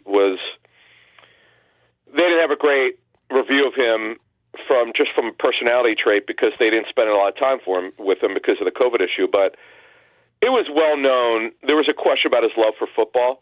But you know what's interesting about that? Well, Jordan Davis had the same knock. And it is really hard, Mike, to overcome that. And I give Jordan Davis unbelievable credit because you know how bad he was his first 2 years. He was awful. The B word was being brought up. Third season in 24, much better late in the final quarter of the season in the playoffs where that's why they decided to pick up his fifth-year option. And then he had a breakout season in 25. So sometimes we have to be a little bit more patient. But, Mike, by the way, J.J. Arcega-Whiteside, also a Pac-12 10 player. Right, he was. But Jordan Davis, SEC. But there was a knock on him. Okay, he liked football. Yeah. Happy-go-lucky kid, really good kid off the field. But was he committed? Well, he got committed, and he was great. So I think the other thing is we talked to a lot of people about this. He finally got football character right. Locker room, playing within team concept, which, by the way, the Cowboys cannot get right. They draft for flash, and they don't draft good football character guys consistently. That's why they can never get it right under Jerry Jones, and that's why Jerry Jones should give up full personnel control. He should, but he doesn't do that. He has final say on that stuff. A guy in his 80s should not have full personnel control. Adam, stop trying to convince them to change. Well, yeah, it's funny. I remember Joe Banner telling me that they kind of liked some of the Daniel Snyder and Jerry Jones owning it because somehow they might screw it up. Yeah, well, listen, it's the best part of having Jerry Jones in the NFC East is he runs the team. That's the best part about it. Yep. But yeah, you mentioned they started to draft players, Alabama, Georgia, SEC, and listen, they just one of the things they also did, which was like Landon Dickerson, like they would take a guy and just take a shot on him that was a first-round talent. They found some of these guys that had some injury issues, and they took some chances, and those guys worked out for them too. I mean, that doesn't happen because they tried that with, by the way, the Pac-12 kid, Sidney Jones. Yep. And they drafted him in the second round because of an injury. That didn't work out, but they did hit with Landon Dickerson. Yeah, they've look, Sidney Jones, his was injury, torn Achilles at his pro day, right? And then how committed was he to being a great football player? There was a knock on him on that. But, you look at it when they brought in Arch Denoda, who oversees their basically injury analysis and development around injuries. They brought in the University of Pennsylvania. They brought in, I don't know what the woman's name is, but I know Denoda brought her in. There's a team psychologist. They do such a better job, Mike. And you have to also give Nick Sirianni credit. Nick, we reported this at the time that he was hired. One of the things that they really liked about him is he put a big emphasis on player development. So Howie's done a much better job of player evaluation. They've done a much better job from a coaching standpoint of evaluating their players and developing them. Fewer mistakes, better rosters, no doubt about it, better talent. We mentioned Alabama and Georgia. And then the other, this is a term I came up with on my own. I didn't know what to call it, so I called it framing. So we were told over the years Howie would basically decide, like we reported in 2020, in March of 2020, that the Eagles were focusing on Jalen Reagor, not Justin Jefferson.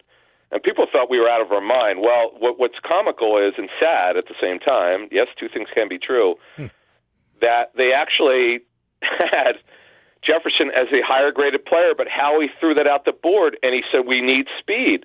That's called framing. They framed Andre Dillard. They were going to draft Jason Peters' replacement. You can't do that. You let the board come to you. And Ozzie Newsome is actually sort of I know he's friendly with Howie, he's sort of a mentor for Howie. Why is Ozzie Newsome one of the best GMs in NFL history? He would never reach. He would let the board come to him instead of going up and getting the player, and you have to be careful with that. So Howie has stopped framing players. He's just really he is one, if he's not the best GM in the first two rounds, he's clearly one of the top three. Now we've criticized him. The third day he's got to do a much better job. And look, where was Jason? He wasn't his call. He was involved in it, but Jason Kelsey, 6th-round pick of 2011. He did Josh Sweat. That was Howie, 2018, 4th round. Yeah, but he still overall has got to do better on the third day.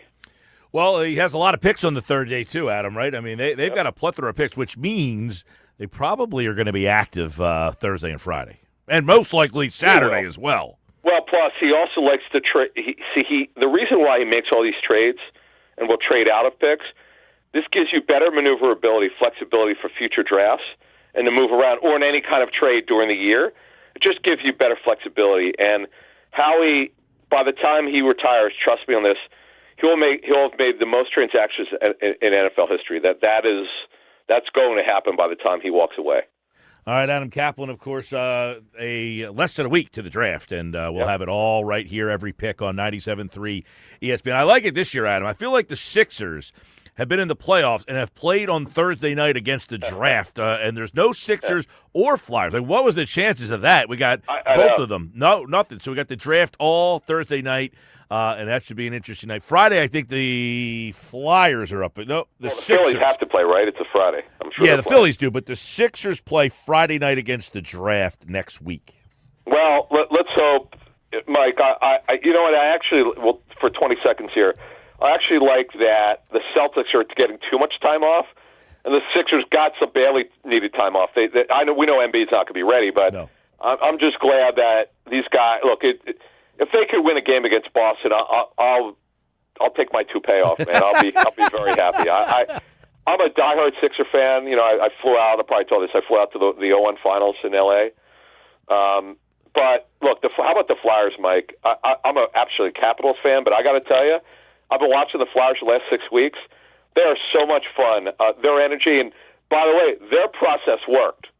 For the record, their process worked really fast. We'll see if I said this Flyers team reminds me of when the Sixers. They did make the playoffs for 5 years. They had Embiid and Simmons. They were young. They were fun, and they got back to the playoffs. That Sixer team won a round in the playoffs. We'll see if the Flyers can do the same. Flyers and Sixers this weekend, Phillies this weekend, and then the Eagles Thursday night in the draft. Adam Caplan and the boys have more coverage at Inside the Birds and the Inside the Birds podcast on all podcasting platforms. Thanks, man. Thank you. There's Adam Caplan, everybody, on a Football at 4 Friday edition. We'll keep it here for a couple minutes because I want to talk some Eagles. We have some interesting takeaways from this A.J. Brown stuff.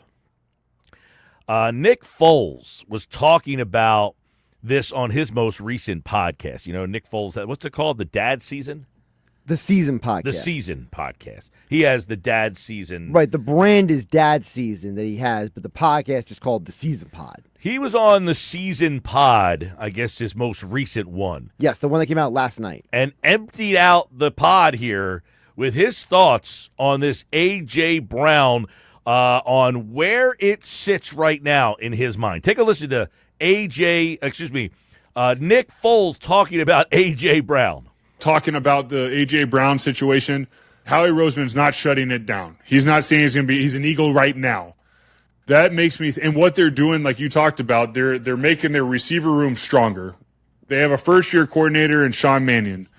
You don't want to deal with, what they dealt with last year with A.J. So Foles says they're making their room stronger. They have not shut it down. Every time Roseman's asked about it, he says he is a member of the Philadelphia Eagles. He's not saying we're not looking to trade him. He's not saying anything that he is a lifetime Eagle. He's a member of the Eagles now.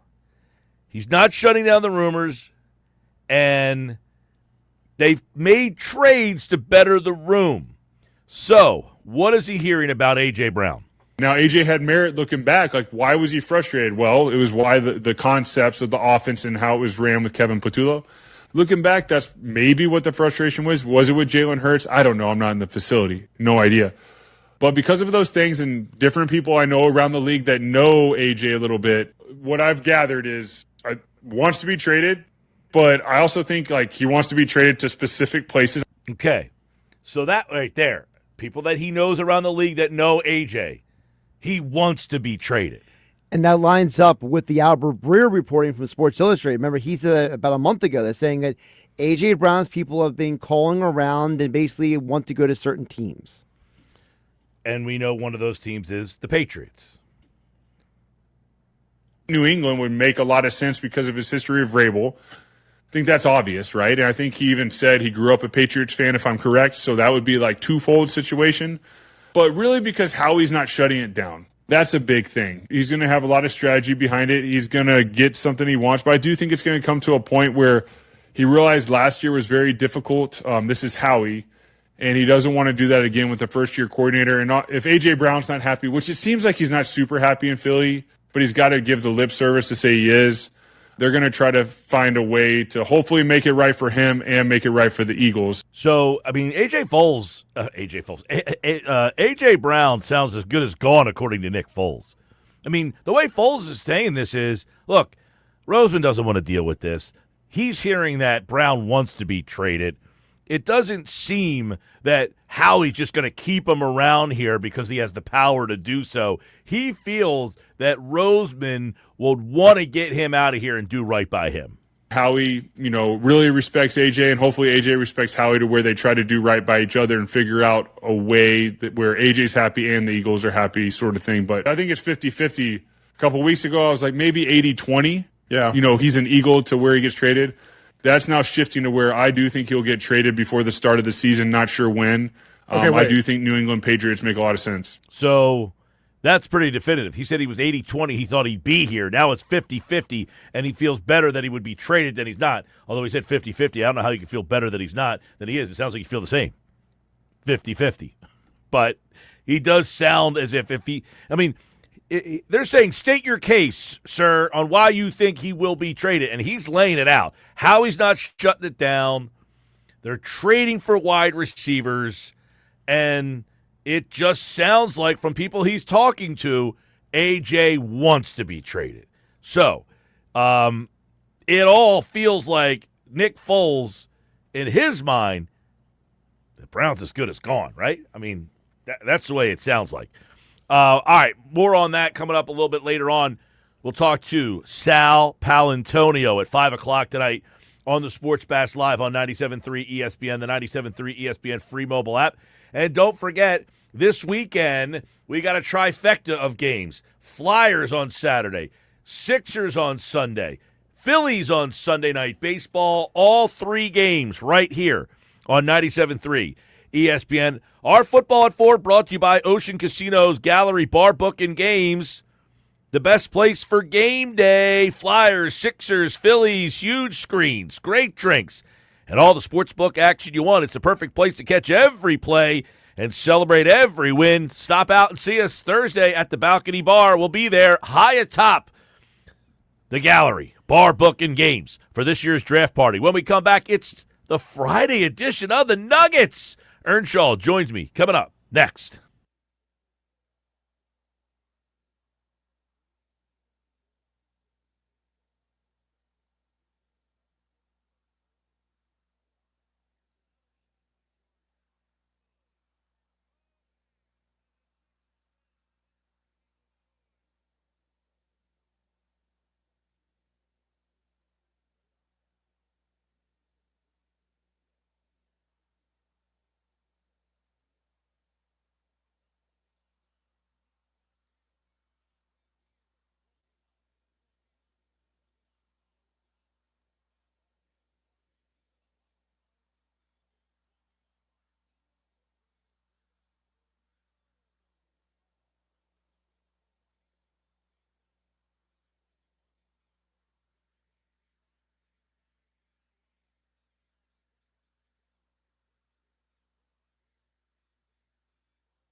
All right, everybody, welcome back. Sports Bash Live, 97.3 ESPN, getting you ready for a big weekend. Got the Flyers tomorrow night. You got the Sixers on Sunday. Got Sunday night baseball. Got Phillies all weekend.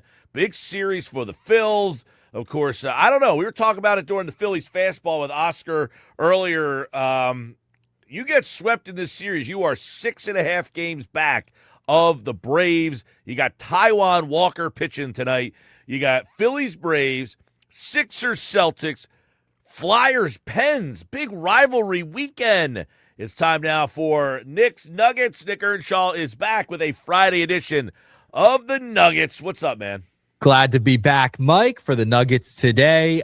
Listen, I think last night was the perfect day off for everyone to just kind of catch their breath and get ready for what's coming. All right, because I'll tell you what, it's an exciting time in Philadelphia sports at the moment, Mike. Nugget number one, we're going to go down the list of what's coming up over the next few days, all right? I'm going to lay it out for everyone out there on the Nuggets. Here we go, Mike. Ready? Today, just a Phillies game, 6:40, Taijuan Walker. You get to see him pitch and probably implode in the first inning and then maybe settle in a little bit after that. So today you got the Phils, that's it. And then we ratchet it up a little bit. Tomorrow, Saturday, you got Phillies tomorrow night. You have Union tomorrow night. You have Flyers tomorrow night. You got to get the iPad, split screen. That's what you got to do tomorrow. Sunday. Josh gave you the face on the Union like that. Doesn't like he believes you just wasted your breath. By the way, I texted my buddy. Said, "Yo, what's going on this weekend? Phillies tonight." He told me going to the Union game tomorrow. There you go. See, someone will join. Yeah, I'm including that. Josh gave me a look. Josh gave me a look like who farted. I think he did. All right, I'm just giving the schedule out here. All right, Sunday, Sixers 1:00, Phillies 7:20. All right, Monday, Flyers Phillies. Tuesday, Sixers Phillies. Wednesday, Flyers Union. I think he farted again in there over there, Josh. At 7:30, Phillies again on Wednesday. So you have Flyers Union Phillies Wednesday. Thursday, you have the Phillies in the afternoon. Then you have the draft at night for the NFL. That's huge. Friday, Sixers, draft, Phillies. Saturday, the following week, draft, Phillies, Union, Flyers. And then Sunday, Phillies, Sixers. That is the next week and a half of Philadelphia sports. I mean, it is jam-packed. Mike, we're not going to sleep. That is what Philly fans have to look forward to. And this has not happened in a long time because the Sixers are finally playing in April, along with the Flyers playing in April together. It's going to be madness in Philadelphia, and this is what you can ask for as a Philly fan. I love it. We were looking like, listen, what we do, I mean, we're trying to program which games go where, which games getting aired, what time, yada, yada, and you're worried that maybe the Flyers and Sixers were going to be on at the same time. Yep. And then we kind of ruled that out for a little bit because they can't play in the home building at the same time. So them two being on the road at the same time and being at the home at the same time, we knew that was some possibility. Then the other thing is a lot of people like to hear the draft. Last couple times the Phillies, the Sixers have been in the playoffs. They seem to play on that Thursday night up against the draft, which really angers me. Well, the Sixers, they were off draft night. Then we thought, well, they're going to use the Flyers for draft night. They're not on draft night either. So you got the draft all to yourself on Thursday, and you got Monday Flyers, Sixers Tuesday, Flyers went. I mean, it just bang, bang, bang, draft. It's unbelievable. It's unbelievable. You know, Josh is poo-pooing the Union. I throw him in there, but that's what I'm saying, though. All these sports are playing at the same time. That doesn't happen. And then you mix in the draft, you get a little football sprinkle in there. This usually sometimes happens in the fall when you get postseason baseball, but now it's flipped a little bit because you get the Sixers and the Flyers rocking and rolling in the postseason here. I mean, this is all you can ask for as a fan.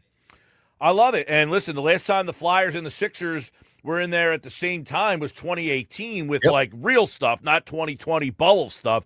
2018 was the last time, and these two teams going back and forth. You get a game every single night. The question is, you know, how long can the Sixers last here? Can they give us, you know, a 6 game? Can they get it to 6? Can they get it to 7? You know, I think the Flyers Pens, I think we get a series there. I do think we get a little back and forth. The one thing you got to keep in mind here, the Penguins are the veteran team. the young team Flyers, all these days off. You get Saturday night, then you don't play again until Monday, so you get the 1 day off in between. But then you got Wednesday, and then you don't play again until Saturday because there's a lot of problems in the building over there. You got the Sixers in there, you got some concerts and all sorts of stuff going on.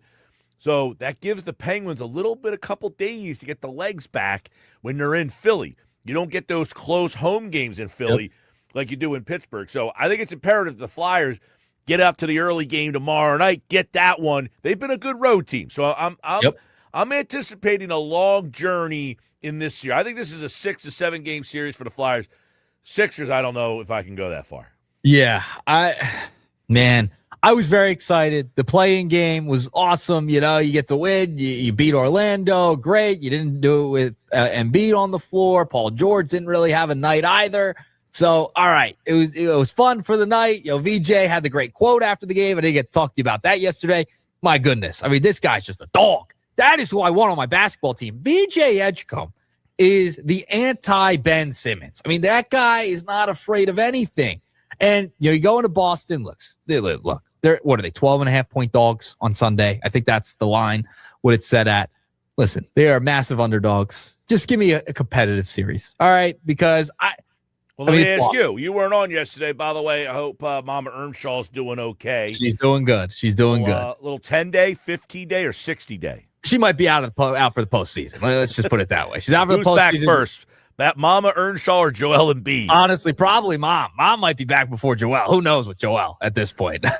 Well, she's okay. She's doing great. But that's why no Nuggets yesterday. That being said, we asked a question on yesterday's show.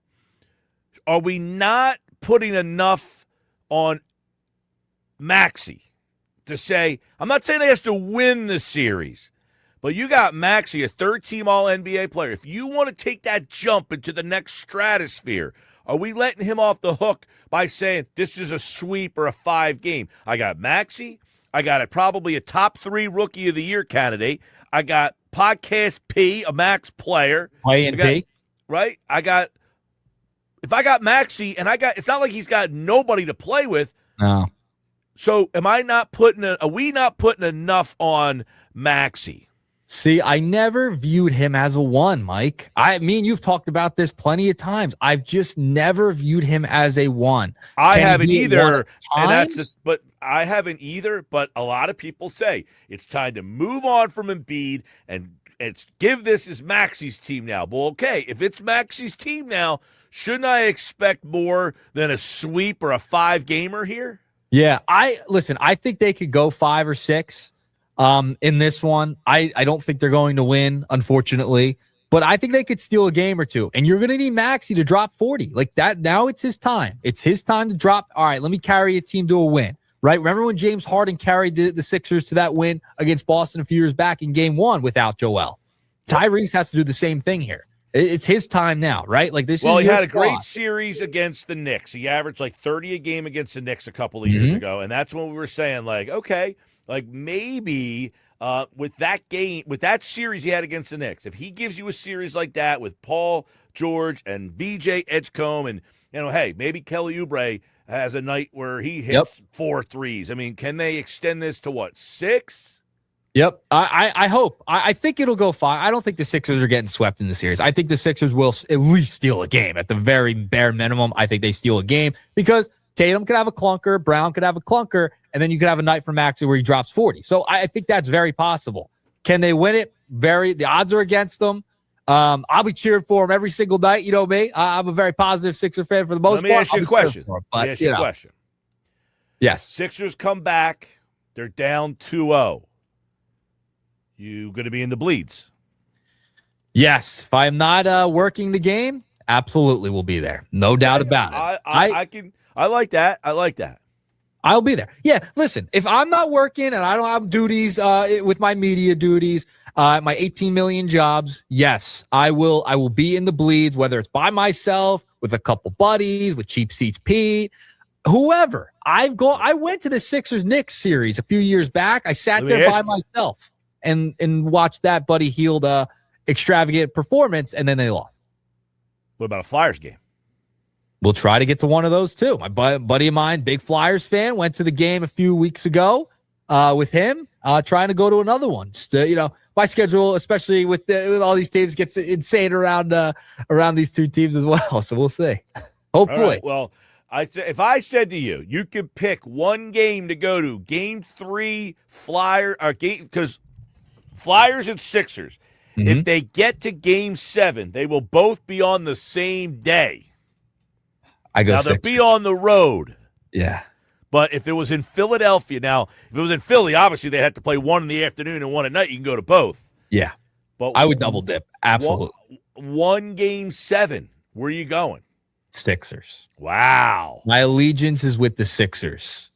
Schweim and I argue about this all the time. He's more the Flyers hockey guy. I'm the basketball guy. Schweim literally just texted me, by the way. Wow. He says former Flyer Murray Craven will be on the show tomorrow on the locker room. Going to be a hyped up locker room tomorrow. That's for sure. Yeah. Oh, Schweim is.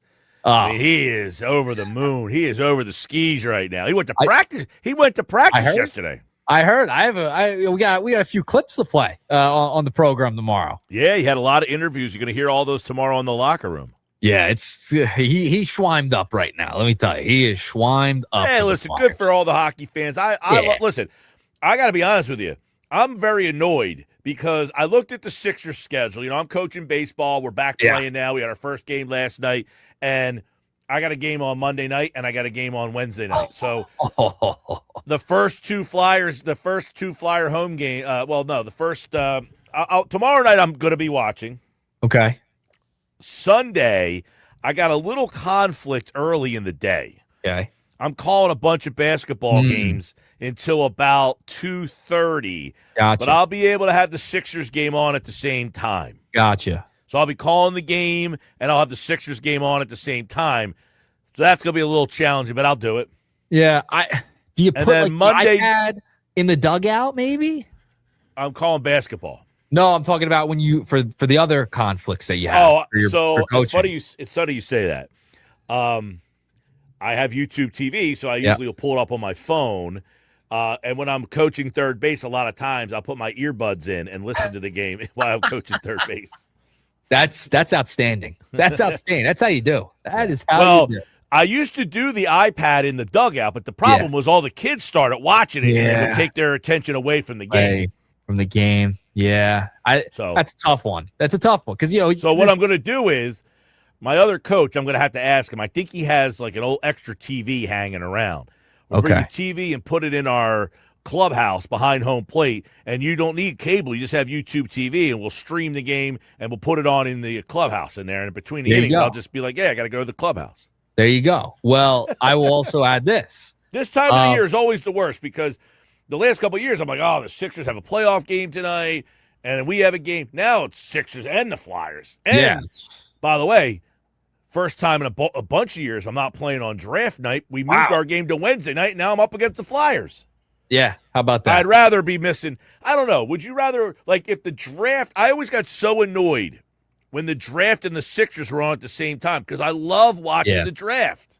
I know. I want to watch the first round of the draft, but the Sixers, man, the playoffs. I love playoff basketball. Yeah. It's just, I love watching it. It's tough when you got to do the dual screen, the iPad, the computer, the laptop, the whole thing. And I want to add this because Josh will like this. He won't poo-poo this because I mentioned the Union. Got WrestleMania this weekend as well. I know. He left the room, but I was dude, yesterday. So this week, if you've been watching all the ESPN shows, it's been a WrestleMania preview. And Josh is telling me all the storylines. I said, you're more excited about telling me about these storylines than anything I've seen you more excited about in my life. He's ecstatic. So I forgot. Man. Glad I mentioned that. And of course, he just left the room to go get. He went to go down the hallway to go get. He might, if he comes back in here, we'll bring it back up. Perfect time for him. All right, moving along. Let's go to nugget number 2. All right. Did you see this whole thing with Bryce Harper? People getting worked up on social media. So last night, no games, like I mentioned. Aaron Nola had his charity event. All right. People were ripping Bryce Harper for not being there. He was not in attendance. Most of the Phillies were. And he posted a TikTok about, he posts these weird TikToks all the time, making coffee, all this stuff. Someone commented, couldn't go to Aaron Nola's event, though, on the TikTok. Wow. And Bryce Harper commented back and said, yeah, man, you got me. Dang it. I shouldn't have coached last night in Little League. I'm a terrible teammate. Wow. Like a little, really, dude, I was doing something for kids. Little poke back. Well, I mean, he gave a real reason. I mean, I think the guy asking seemed like he was trying to do like a gotcha moment. Yep. That's what it feels like, right? That was the comment. I think people have noticed that Bryce hasn't been in attendance for some of these events. Bryce is very private. I mean, you don't really see too much of what else he's doing unless he's doing the TikToks for the most part. But he commented back he was coaching Little League last night instead of attending Aaron Nola's event. Jason Kelsey was also at Aaron Nola's event, and people have been getting on Bryce a little bit for not attending some of these events, seeing him at some of these player barbecues, etc., that the Phillies players have hosted. He has not attended, and people are getting on his case about it. He responds. I can relate. I love it. I can relate. Like, there's a lot of times where people are like, hey, we're doing this. I'm like, I got a game tonight. And it's like you make a commitment. You expect the kids to always be there. Yep. You got to be there as well. Yeah. So I will add this, though. Although the problem is the kids don't make the same commitment that the coach does a lot of times. Yeah. I will add this. Is the relationship between Bryce and Philadelphia, not just with the front office, but the fans as well, seeming a little more tense than it has been in years. Absolutely. And I talked about this with Oscar during the Phillies Fastball segment today as well. If Taijuan Walker comes out and gives up a couple runs and you're down 2-3-0 in the first inning, those boos are going to start, and it's not going to get any better if they can't, if they don't get some runs early on in that game and it's 2-0 and then it's 3-0 and it's 3-0 and like let's say Walker settles back in and it's 3-0 in the fifth and they still haven't scored. I mean, there's no question that I think a 9-game homestand is not what the doctor ordered if you can't hit. Listen, I did a show weeks ago and talked about there's just something off with this team. And now I see everyone saying there's something off with this team. Well, I said it weeks ago, like after opening day, that there was something off. And I listed out all the reasons. This is not the same vibe as years past, 22 going into 23, 23 going to 24, even last year, 24 and going to 25.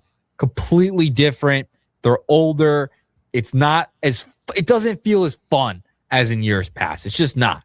So what ends up happening when you get a team that's been the same team for a while, it starts to get stale.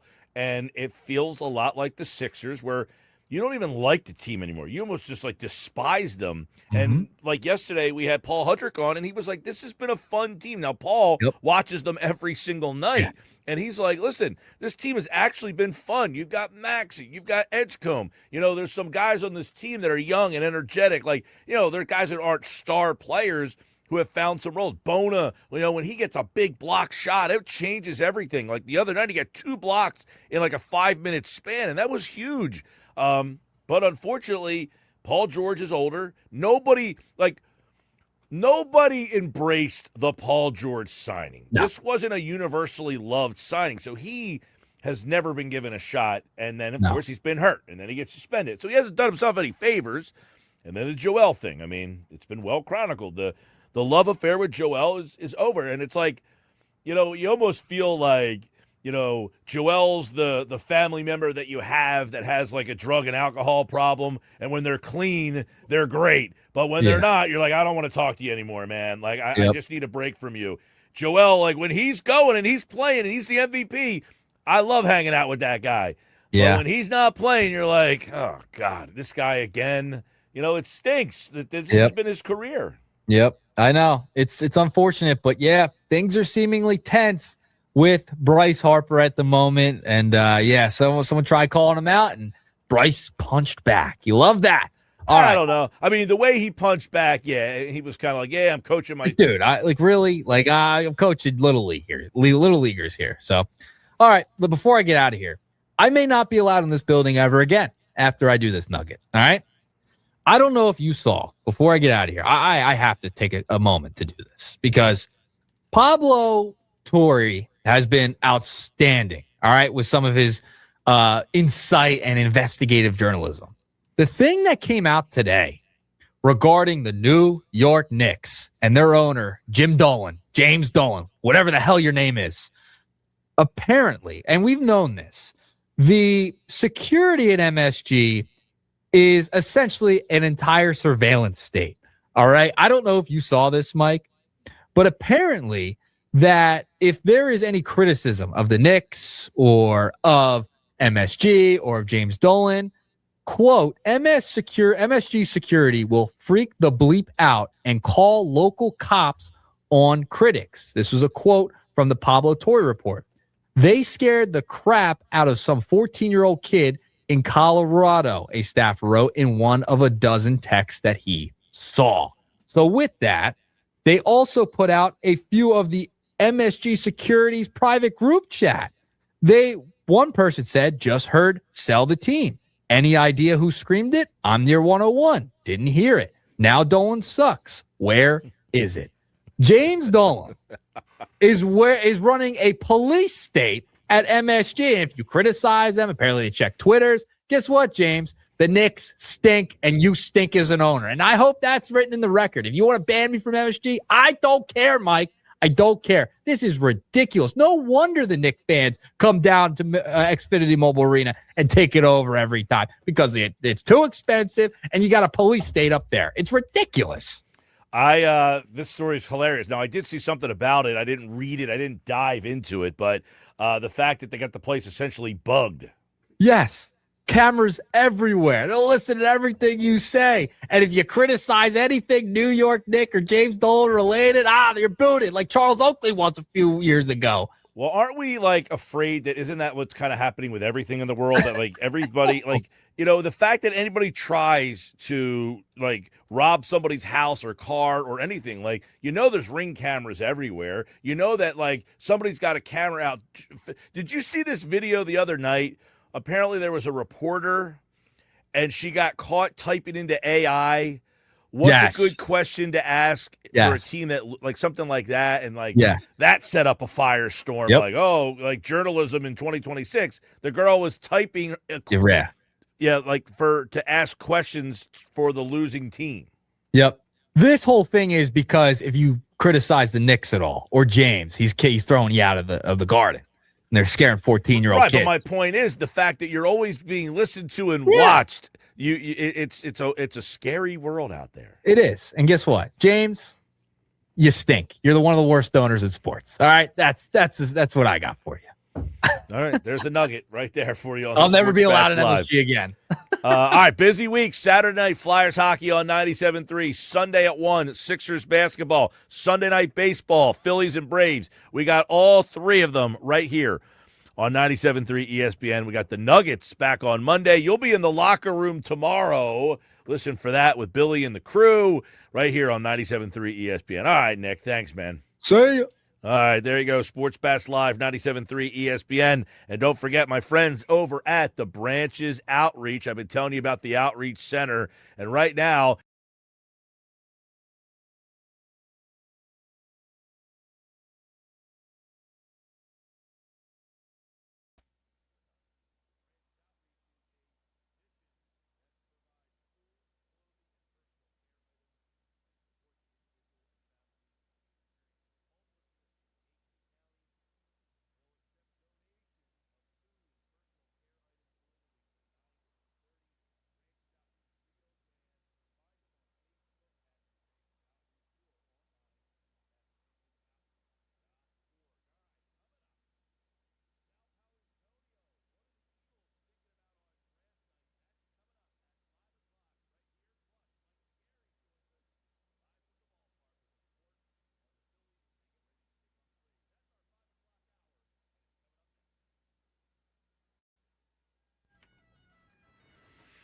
but first, it's one of your final chances right now to enter to win a pair of Club Box tickets to see the Eagles play at Lincoln Financial Field. Caller 6 and caller 7 right now, 609-573-3776.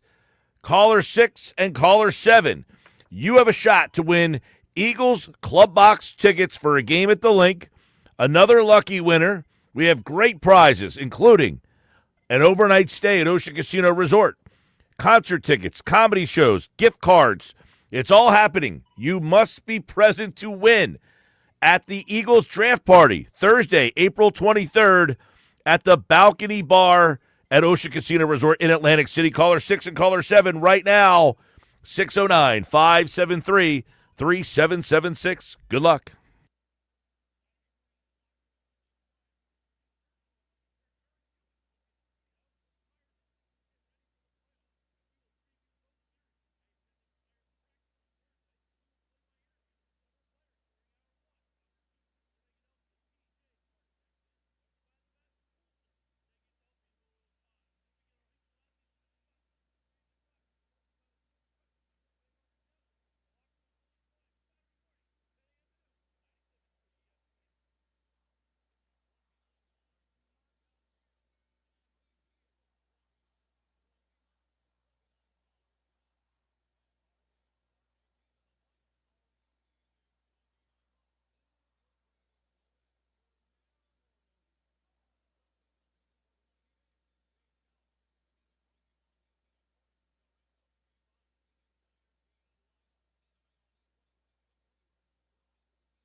All right, 5 o'clock, Sports Bash Live, 97.3 ESPN. Want to congratulate our latest qualifiers for this year's draft party. Of course, the draft party is live Thursday at the Balcony Bar at Ocean Casino Resort in Atlantic City. We just had 2 more qualifiers to join the party. Joe and Ventnor, Courtney and West Hampton. Where's West Hampton, by the way? I have no clue. But congratulations, Courtney. I know where Ventnor is. Joe and Courtney, you are in for this year's draft party. We'll see everybody. We have one more chance to qualify coming up in the 5 o'clock hour. Last 2 people will be a part of this year's draft party. You can win club box tickets to see the Eagles play at Lincoln Financial Field. We've got an overnight stay to Ocean Casino Resort, $150 Ocean gift card, concert tickets, comedy shows. We will be live at the Balcony Bar Thursday. Sal Paolantonio will not be live at the Balcony Bar, although he is invited, but I'm sure you have much bigger fish to fry. ESPN Sal Paolantonio joins me right now. What are the Eagles looking to do at 23? That and more. Sal, welcome back, my friend. How are you? Mike, thanks for having me on the Sports Bash for a Sal Pal Friday. I'm going to be live with you Thursday. I'll just be at the Jets complex. The Jets, 4th time in the common draft era that the New York Jets, believe it or not, have 4 of the top 44 picks. That's how bad they have been over the years. Well, I'm going to be there once again, but I will join you live and we'll break it down. We'll break down the latest news. But stop the presses. Did I hear that Johnny Griner of the Burger Team in Ocean City, New Jersey, is qualifying for the draft party? He's in the mix. Somehow he got through. It's a tough contest to get in, man. These phones are going bonkers for people trying to get in there. Wow. And he somehow slid into that. He's a big draft party guy. We have a great time at the draft party. I love that. And we're I looking wish I could forward be to there. it. Yeah, it'd be fun. I mean, by the way, West Hampton is in Burlington County. look at that. A little geography lesson from Sal Pal on a Friday. I used to have good friends that live there. Nice little town. By the way, we want to. It's really. Go ahead. First off, we want to say congratulations. You are being inducted into the prestigious Philadelphia Sports Hall of Fame class of 2026, and the names on this list. I mean, wow, Sal Pal with some legends out here. Hey, Michael, that's very nice of you. Thank you so much. Yeah, it is really an honor. We are so excited. John Runyon, Hugh Douglas, Carly Lloyd, the international soccer superstar, also from Burlington County, by the way. She's going to be inducted, and I'm going to go in with Lisa Salters. Lisa Salters and I are going in together in a category called Legacy of Excellence. So I am just blown away by this. To be going into the Sports Hall of Fame in one of the biggest cities in the country, a city where sports is a way of life and where I have worked for 40 years, is pretty amazing. To be voted in by your peers and to be among your peers is, breathtakingly unbelievable. Well, Mike Schmidt's in, Donovan McNabb, Ray Didinger, Merrill Reese are some of the names that our listeners will be familiar with. And obviously, Sal Pal synonymous with Philadelphia sports coverage for many, many years, and coverage of the Eagles, especially the draft, which is coming up. And as we get inside a week now, we were talking about this last hour during our Football at 4 segment, and you used to come on here and say, stop drafting guys from the Pac-10, Pac-12, and go after the SEC. And all of a sudden, there's been a change in the philosophy of the Philadelphia Eagles draft, Sal Pal. They must have listened to the Sports Bash because they stopped drafting Pac-12 guys, and they started to figure this thing out. Yes, but guess what? I actually have. Well, I don't know if Oregon is in the Pac-12. I mean, it's on the West Coast. Not anymore. Big Ten now? It's in the Big Ten now or something? What is it in? Now it's in the Big Ten, yes. Yeah, it's in the Big Ten. So the guy that I like in this draft for the Eagles and for any team right now, to me, is Kenyon Sadiq, the tight end out of Oregon. I mean, when you look at him and what we show on the NFL Matchup Shows draft special with Greg Cosell and Darius Butler, which, by the way, is, again, will be on ESPN2 this weekend, and it is on ESPN Plus. To me, Kenyon Sadiq is an absolute matchup nightmare. He's big, strong, fast, great playmaker, super fast. He ran a 4.39 at the combine in the 40, fastest of any tight end in the last 20 years, and faster than most of the top wide receivers in this draft. And, it's all about this offseason, how Howie Roseman can help new offensive coordinator Sean Mannion. That's what this whole offseason is about, making sure Mannion and Jalen Hurts get what they need to fix this offense. And we know, Michael, having covered the NFL, you and I, for decades, that the Green Bay offense, that West Coast permutation that they run in Green Bay, goes through the tight ends. Mannion's got to have tight ends. They got to be able to control and patrol the middle of the field. You can line this guy up anywhere. He's as big as A.J. Brown, but faster. He's got great hands.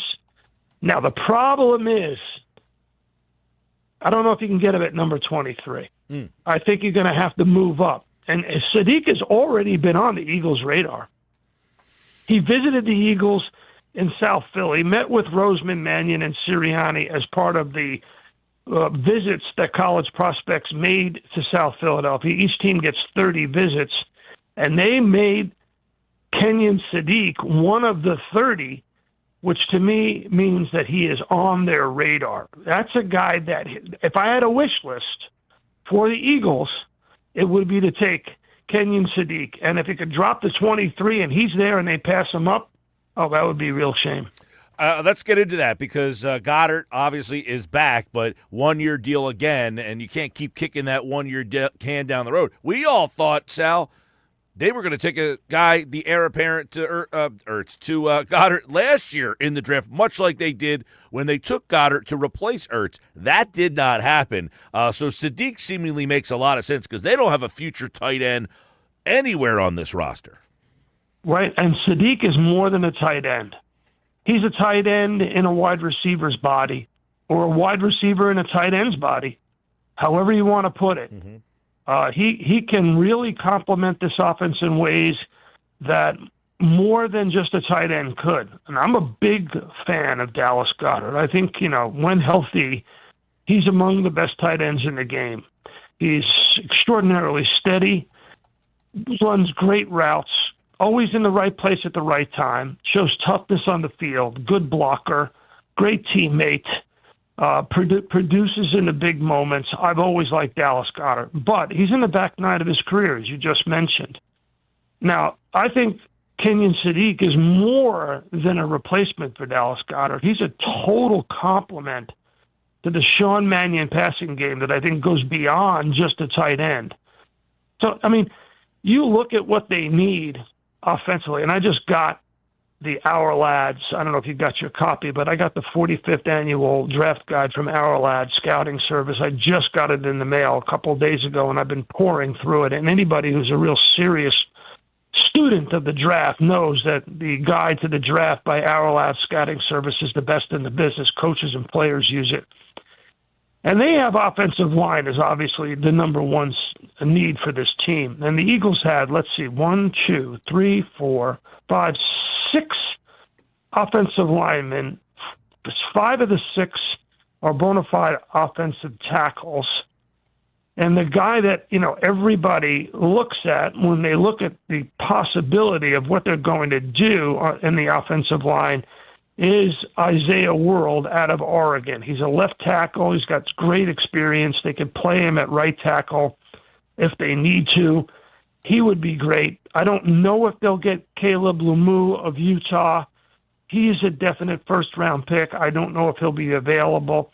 Brett Veach, the GM under Andy Reid in Kansas City, said there is offensive line talent in the first round. He said this yesterday, but after that, it's really shaky. Once you get out of the first round, it drops off. So they may want to take an offensive lineman in the first round. They haven't really done that very much under Howie Roseman. And Lane Johnson, as we know, missed 8 games last year with that foot injury. He wasn't available in the playoff loss to San Francisco. They only win 35% of their games without Lane Johnson. They've got to have an heir apparent to the right tackle position. But if you can name the offensive linemen that they have taken in the first round in the last 13 years since Lane Johnson, it's a very short list, Michael. Very short. Well, yeah, we know a lot of them have not panned out. Andre Dillard was, the Pac-12 player that we were talking about that said you got to stop getting Pac-12 guys. You got to start getting the other way. He was one of those offensive linemen. Danny Watkins, too, was another one of those guys. Danny Watkins, Baylor. He went to Baylor. Yeah. He was but a I'm big saying 12. he was another bust. He was a bust. Oh, yeah. But, but as a matter of fact, I remember being on your show saying, please don't take Andre Dillard. Please. I do remember that, yes. And when they took him, which was the cry for get out of the Pac-12 and start going into the SEC. And they've really done that. And you wonder, you mentioned – I'd like to – you mentioned Lane Johnson, but what are you thinking if you're the Eagles about the futures of Juergens and Landon Dickerson after – the offseason that you heard about Dickerson, and then the season that you just saw from Juergens? Juergens was drafted to be the heir apparent to, obviously, Kelsey, and that has happened. But, man, he struggled last year, and you don't know that he's going to be healthy long-term. No, he's got that lingering back problem. Dickerson had injuries coming out of Alabama. So, and Lane Johnson turns 36, I believe, May 8th. So I think he has the same birthday as my middle daughter. That's why I remember that. But, Michael, you're right. And it's not worrying about the future. It's worrying about this year. I think both Dickerson and Cam Juergens got medical treatments outside the country this year in order to get better. And both of them, Dickerson was considering retiring. Johnson, there was talk of him. You can't have 3/5 of your offensive line. You're not sure about how they're going to hold up during the season. One guy out of the SEC, I do believe Clemson's in the SEC, or they might be in the ACC. I'm not sure. ACC. I don't know my college football like you do, Michael. Sorry. Blake Miller out of Clemson is a guy that everybody says the Eagles could take at 23. I don't think he's going to be there at 23. And I think the drop-off in the offensive line talent is pretty severe. To me, you've got to take – listen, one of the things that we do on the matchup show with Cosell and Darius Butler is we want to look at guys in the first round who create matchup problems or solve matchup problems.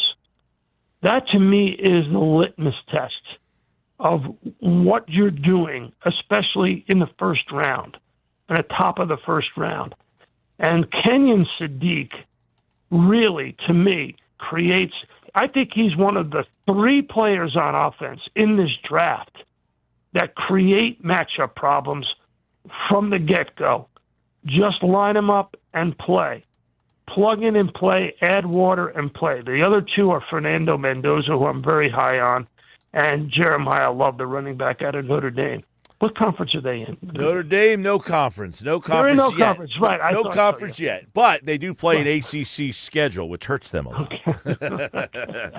It's a Sal Pal Friday looking at the draft. So what are some of the other things we're thinking about for drafting? Because I think, maybe you disagree with me, they enter this with a lot of questions. Safety. Do they need to get an edge rusher, obviously, offensive line, the tight end spot, and then, of course, there's the A.J. Brown thing that's still lingering. They've made trades for wide receivers, but do they have to look at drafting a wide receiver? There's a lot of different ways, Sal, that they can go Thursday night. Right, and they have 6 of the top 137 picks. So they are in really good shape in terms of the numbers of picks that they have in this draft. And I think they have 2 3s and 2 4s. So they can do some damage on days 2 and 3 of this draft. Now, you mentioned edge rusher. I'm with you. So our lads has 31 edge rushers with a draftable grade. And so you can get an edge rusher to help you. The loss of Jalen Phillips, I thought he played really well after he was acquired in mid-season for the Dolphins, is a big problem. They have solid talent at the top of the lineup, but, the depth is not there. Jalix Hunt played pretty good. Nolan Smith okay. He's battling injuries up and down year. So they have to come out of this draft with an edge rusher, an offensive lineman, and a wide receiver. And our lads has 41 wide receivers, Michael. 41 with draftable grades. That's the most of any position in this draft. So you can get, I think, a wide receiver in the second or third round that could help this football team. And the thing you got to do is think of what Mannion's offense wants. Big body guys who can move around the line of scrimmage and is not afraid to patrol and control the middle of the field between the hash marks. Well, they need obviously they might need a bigger receiver if they move Nick Foles, A.J. Brown. I was going to say, and Nick Foles on his podcast. I don't know if you listened to the Nick Foles season podcast, but in his opinion, Sal, and I think a lot of people's, A.J. Brown is a goner. Are we pretty much resigned to the fact that A.J. Brown will not be here? Yeah, I saw that conversation that Nick Foles had on his podcast, and here's the one thing about Nick Foles. Whatever comes out of his mouth, it's the truth. I was going to say, he's a pretty believable guy. I don't see Nick Foles as the sensationalism type of guy. No, he's not after clickbaits. That's why he was so beloved in the locker room. Yeah. I mean, he is a God-fearing family man, salt-of-the-earth guy. My favorite Eagle of all time is Nick Foles that I've ever covered. Hard to debate with that one, yeah. Yeah. Well, he thinks and his reasoning, but his reasoning is valid. He said Howie hasn't shot it down, and they have made multiple trades to add to that wide receiver room, and they still have the draft to come. I mean, it just seems like a fait accompli. And he said, look, he's hearing from people around the league that AJ just doesn't want to be here anymore. Yep. So, I mean, going back to the Howie thing, which Nick Foles mentioned, Howie's used very careful language not to shoot it down. He keeps saying A.J. Brown is an Eagle. He has not said A.J. Brown is not being traded. So that has left the door wide open. I think from what I heard from very reliable people around the organization is they tried to mend things and figure out how to move forward once the trade did not happen to the Eagles' liking. And it didn't go anywhere. So I think it's pretty clear now that you have Nick Foles saying this, that A.J. Brown is the one driving this. He's well-liked within the organization. You remember the story that I broke last year about A.J. Brown talking to Jeffrey Lurie on the sideline during practice? Absolutely. Yeah. Lurie loves him. Howie loves him. Dom loves him. Sirianni loves him. He's very well-liked within the organization. But you can make an argument mutually exclusive of whether or not he's getting along with people, that A.J. Brown, it's time for him to move on. He's 29. This is his year 29 in the NFL. He's going to be 29 this year. He's making $30 million a year this year. Next year, he'll be 30. I don't think there's anybody who thinks that he's going to be on the team at year 30 making $30 million. Well, you'll probably get – and this is the offseason that you'd get the most value for him, so move ahead. And this is it, yeah. Right. This is it, right. So you're not going to get the most value from him next year when he's going to be 30, making $30 million. But, here's the thing you got to remember about A.J. Brown. And I always try to explain this to people. You brought in A.J. Brown, and what did you get? You got Super Bowl 59. He helped bring you a Super Bowl title to Philadelphia. Yeah. Well, listen. All of it has been worth it. Yeah, It's you can't argue. That deal goes down as one of the greatest deals in the history of the franchise. Absolutely. Yeah. One of the greatest deals in the history of the franchise. Brought a Super Bowl title to Philadelphia. Helped bring a Super Bowl title. He's part of that history. He's part of that legacy. And so people should celebrate A.J. Brown's existence on this team for the last number of years. He's done his job. There's a Super Bowl trophy in the case down there in South Philadelphia as a result of him being on the football team. Is it time to move on? That's okay. That's okay. It's not the end of the world. I do, before we get out of here, last time we talked about the reporting from your colleagues at ESPN on Jalen Hurts. Roseman was asked about it this week. Gave a weird answer. He said, I would say that we have some faults. One of them is not being direct and honest with our players and the conversations with our players. So for us, if we have any issue with our players, we talk to them directly. From my perspective, from Nick's perspective, from Jeffrey's perspective, we're not hiding behind anything. We talk to our players directly. I think it's unfair. It's unfair to have these articles written, but I understand it's what sells. So yeah, I think it's unfortunate. Not a, hey, Jalen's our guy. Just more, it's unfortunate this was written. I don't really understand what the heck he said, to tell you the truth. I felt the same way when he said it. After you read that back to me, because I heard it and then read the transcript, but then when you read it, it's like a word salad that really doesn't make any sense. Of course they talk to their players. We all know that Nick Sirianni is very good at communicating with players one-on-one. I think what he was trying to do was defend Hurts without criticizing the reporting and the reporters that are sitting there. I think that's what he was trying to do. But frankly, I don't know. I don't know if he was trying to give a backhanded compliment to his organization while also sending a message to Jalen Hurts. I don't know. I thought he could have been much more direct in his answer. Agree. For sure. Michael, right? He could have been direct in his answer. 100%. 100%. Jalen Hurts has got a Super Bowl MVP. Yep. And if Patrick Mahomes is stopped in the second half by our defense in Super Bowl 57, Jalen Hurts has 2 Super Bowls MVPs. You know, and that's all you had to say. We stand by our quarterback 100%. He's our quarterback. We got a new offensive coordinator. We're trying to run a new system here. We had a total failure and breakdown. Just say it. We had a total failure and breakdown offensively. That's why Kevin Patullo's gone. Sean Mannion's here.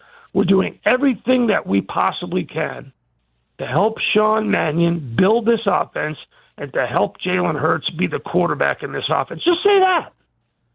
Well, Sal Pal, you couldn't have written a script any better. And in my left hand, How Football Explains America, Sal Paolantonio. This book is in my hand. It sits right next to me here because football takes center stage on Thursday night at the NFL Draft, and we'll be talking about it. Chapter 10, How Football Explains Us All. Even in the middle of the playoff season, football reigns supreme. Sal Paolantonio, everybody. Hey, one day, Michael, I got to go to your draft party and do a book signing on How Football Explains America. When I retire from ESPN, that's the first thing I'm going to do is come to your draft party when I'm not covering the draft and sign books for everybody. That'll be great. I'll bring a whole case of them. I'll bring a whole case of them. We'll do a drawing. Okay, Michael? Why don't we do that? I look forward to that day, but I hope you don't retire anytime soon. We love the football conversation. Well, congratulations, man, and we'll talk to you next week. Yeah, thanks a lot, Michael. Means a lot coming from you. I really respect you. You know that. And that's why I'm on your show. I really respect what you do and how you do it.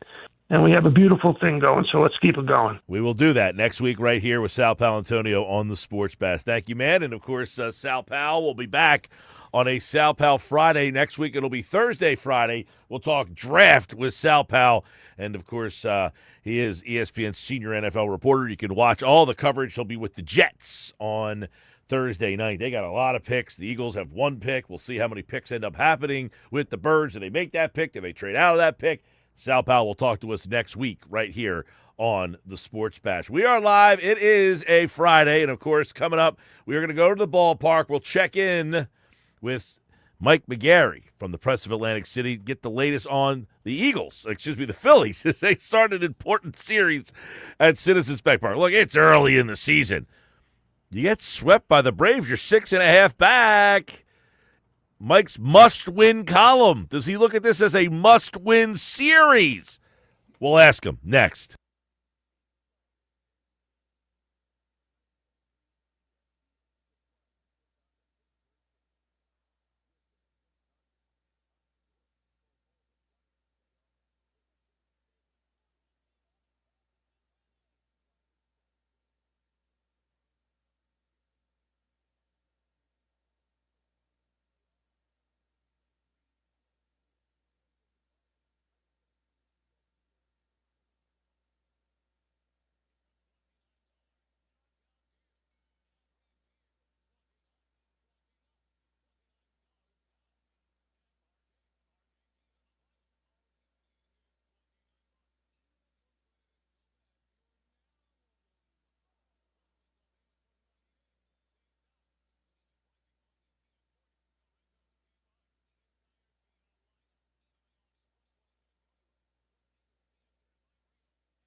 All right, 532, Sports Bash Live, 97.3 ESPN. Don't forget, Phillies watch parties. We'll be doing them all summer long. Stop out and watch the Phils with us. Day baseball, when the Phillies play during the day, we like to go out and watch them too. You know, we don't want to be stuffed in the studio here. That's why we're partnered up with Ventnor Social for day baseball games. Our next day baseball game, Phillies watch party at Ventnor Social, April the 30th. We'll be live at Ventnor Social. And don't forget, it's a 105 first pitch against the Giants. If you stop out, we'll have a drop box out there, and you can enter to win a trip to Baltimore to see the Phillies play at Camden Yards this summer. So make sure you get out there April 30th. We'll be there again on May the 20th, 105 first pitch against the Reds. And then we'll be there again on June the 4th when the Phillies play the Padres. You have 3 more chances to see us before the bus trip that goes to Camden Yards. That means you have 3 more chances to enter, and you can come out every single time. You can enter multiple times, and then everybody come hang out on Wednesday, July 29th, as the Phillies play the Marlins, and we'll give away the bus trip. We'll have a big old party. By the way, April 30th, it's a 105 game for the Phillies against the Giants. The Sixers will play the Celtics that night. So you come watch the Phillies during the day, and then you get the Sixers and the Celtics at night. We got a lot of that happening because the draft is on Thursday night. The Phillies play Thursday afternoon at 2:20 against the Cubs. So while the Sports Bash is going on, we'll have day baseball, Phillies and Cubs. So you can watch the Phillies and Cubs. The Sports Bash will be live, and then the draft is that night. So a lot of stuff happening. And, of course, we have it all for you here on 97.3 ESPN. We talk about all the stuff that's happening. How about this weekend? 97.3 ESPN, our coverage this weekend, Saturday night. It is the Flyers and the Penguins. Game 1, 8 o'clock right here on 97.3 ESPN.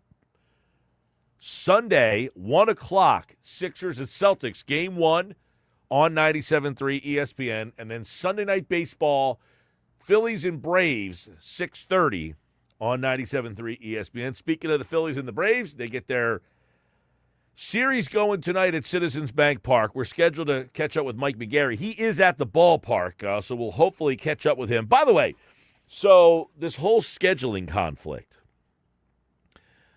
this is some breaking news from a little while ago. The Flyers are playing on Saturday, April 25th at the Xfinity Mobile Arena, formerly the Wells Fargo Center, formerly the FU Center, formerly every other bank that there ever was. There was a concert that was scheduled at the arena that night. Florence and the Machine were supposed to play at the Xfinity Mobile Arena on April 25th. That concert is now being moved to Boardwalk Hall in Atlantic City. It will be on April 25th, Florence and the Machine at Boardwalk Hall in Atlantic City. Now, I got to be honest with you. I have no clue who Florence and her machine are. However, they are scheduled to play Xfinity Mobile, Madison Square Garden, and every other big arena around the country. This seems to be a huge show that is now all of a sudden coming to Atlantic City. I mean, Boardwalk Hall ass backwards themselves into like the biggest show of the year, and I've never even heard of Florence and the Machine, and I'm giving them credit for the biggest show of the year. I said, who is Florence and the Machine? And then I looked up, I said, well, they're playing Madison Square Garden not once but twice. Does anybody listening know who Florence and the Machine are, and is anybody scheduled to go to the show? Because if you were scheduled to go to the show, your drive just got cut in half or way in half.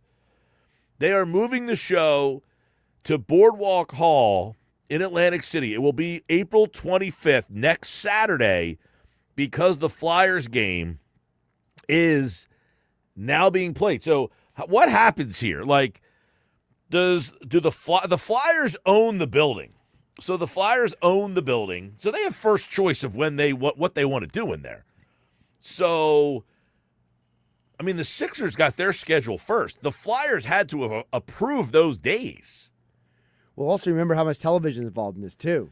Well, that's true, but the NBA schedule came out first. Right. And again, my working assumption is, because the NBA is way better at planning this than the NHL is. So the NBA probably got together with their television partners. They mapped out a whole plan, right?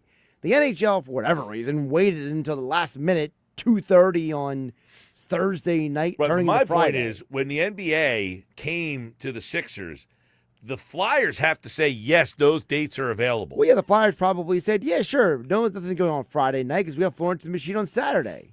But they also had to know that Florence and the Machine was there, and that's a night for them that they could have made money on the building without playing.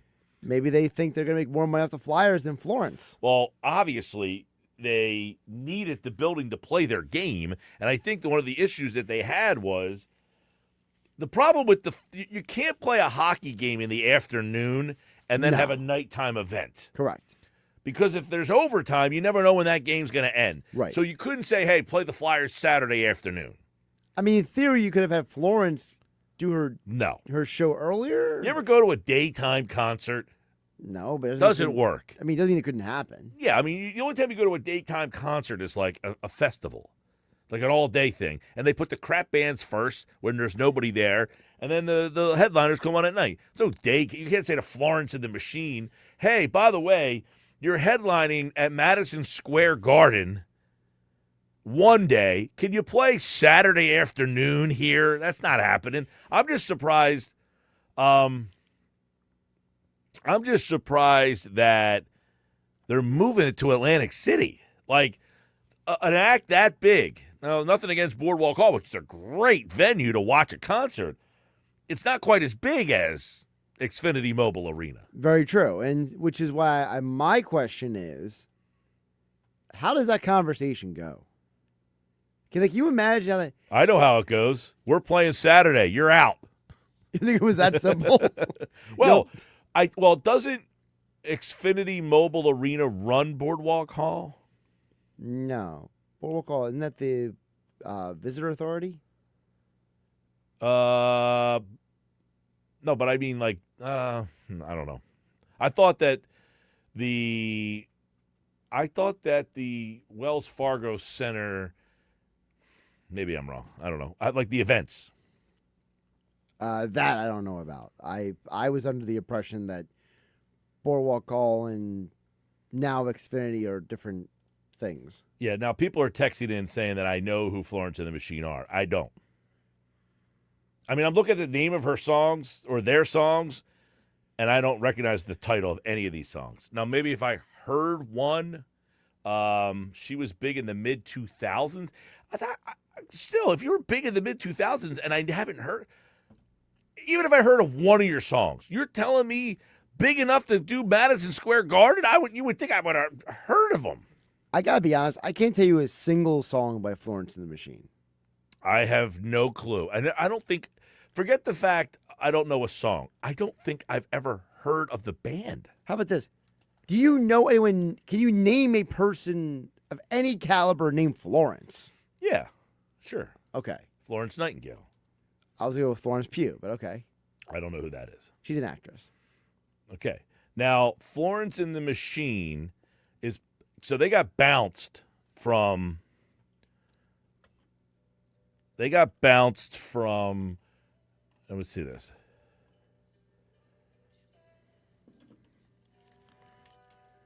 I don't think so. Oh, maybe I know the song a little bit. It sounds like a build-up for an Adele song. It's building up to, I think, if it's the song that I think. That being said, I don't recognize. Oh, I recognize this song now. Yeah. Yeah. I don't recognize the name of the band. I don't recognize the names of the song. So was a little surprised that Florence and the Machine was selling out. Maybe not selling, I have no idea, but playing 2 shows at Madison Square Garden. I got to imagine they're selling out. I looked at it, I said, where is she playing in the area?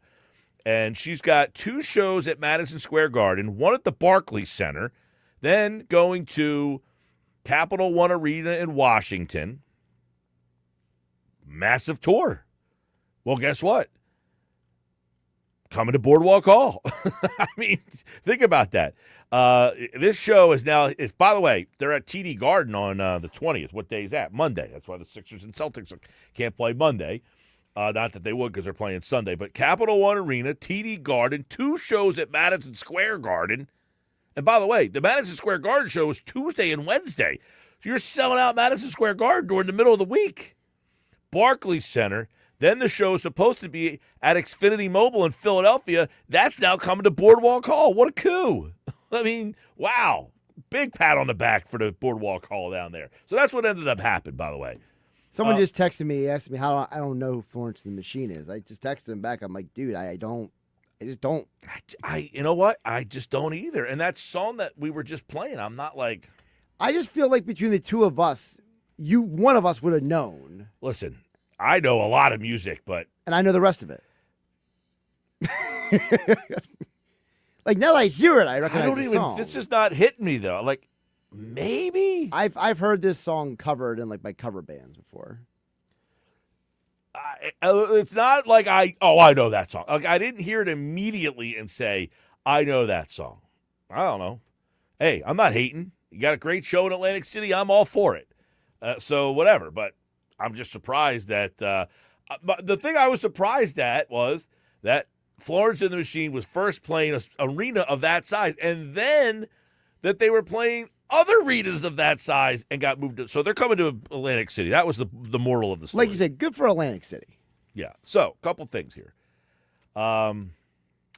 Interesting thing is, how do they transfer ticket locations from Wells Fargo Center to Boardwalk Hall without patrons being upset? So there is a whole article I wrote on the website that has an update on what you need to do with your tickets.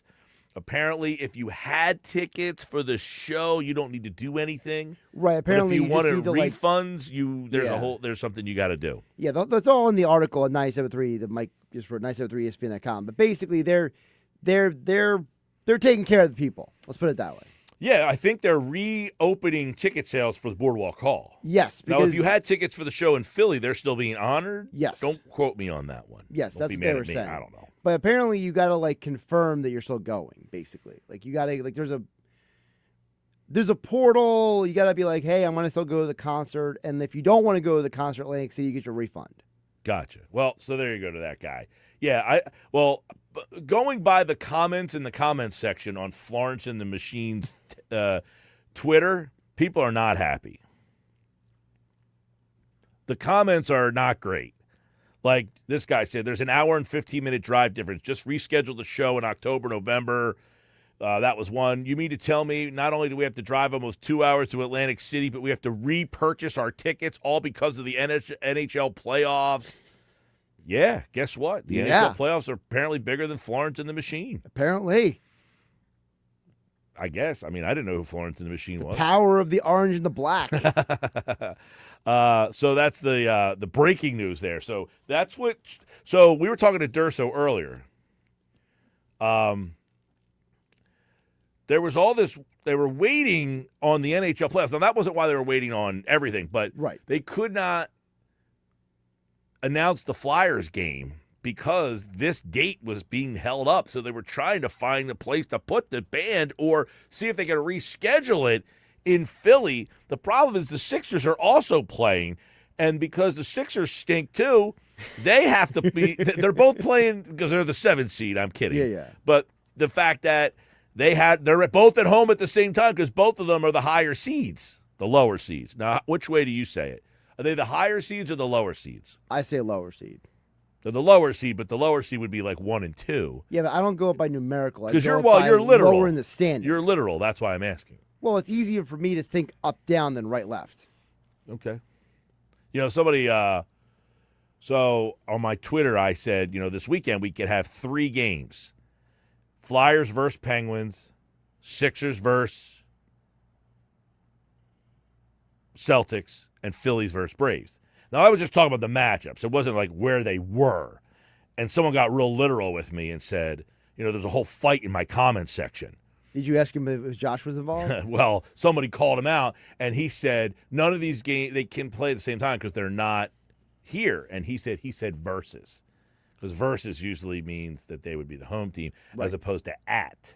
Right. But I was just saying that the 3 games could all happen on the same day. They could. But people, they take what you say sometimes and then they take you very literally. I'm not a very serious person, though. I would also say some people, it's not that they're literal, they just go out of their way to be agitators and be contrarian and just cause problems. I see that a lot on the internet. All right, so is that the only song that Florence and the Machine have? I mean, That's the only one that we've been told that's the only one. about. Like, you would think that people are like, you should know who Florence and the Machine are. Here's a Here's catalog list of their songs, and I got the same song from everybody. So you're telling me that she has one song? She's a one-hit wonder? From 15 years ago. I mean, I can name more Kylie Minogue songs. That's a good pull, Kylie Minogue. All right, sports bet. There was the roller coaster. Do the roller coaster with me? No. Kylie Minogue did like a remake, didn't she? She did a couple remakes, yeah. I would need to come up with a remake just to do, I'll make money off somebody else's. Well, actually, there's a quick story behind that. The Locomotion. The Locomotion. That's what she did. One was Locomotion, but she did another one as well. So apparently the reason why Kylie Minogue covers because she's Australian, and a bunch of those songs are not copywritten or were ever released in Australia. So a bunch of the covers she did was because she's Australian, and it's for the Australian. I watched a documentary about this. It was fascinating to me. All right, we'll get out of here. lost 2 hours of my Coming life. up next, stick around. Your last chance to enter is coming up.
It is our final contest sounder for the Eagles Club Box tickets.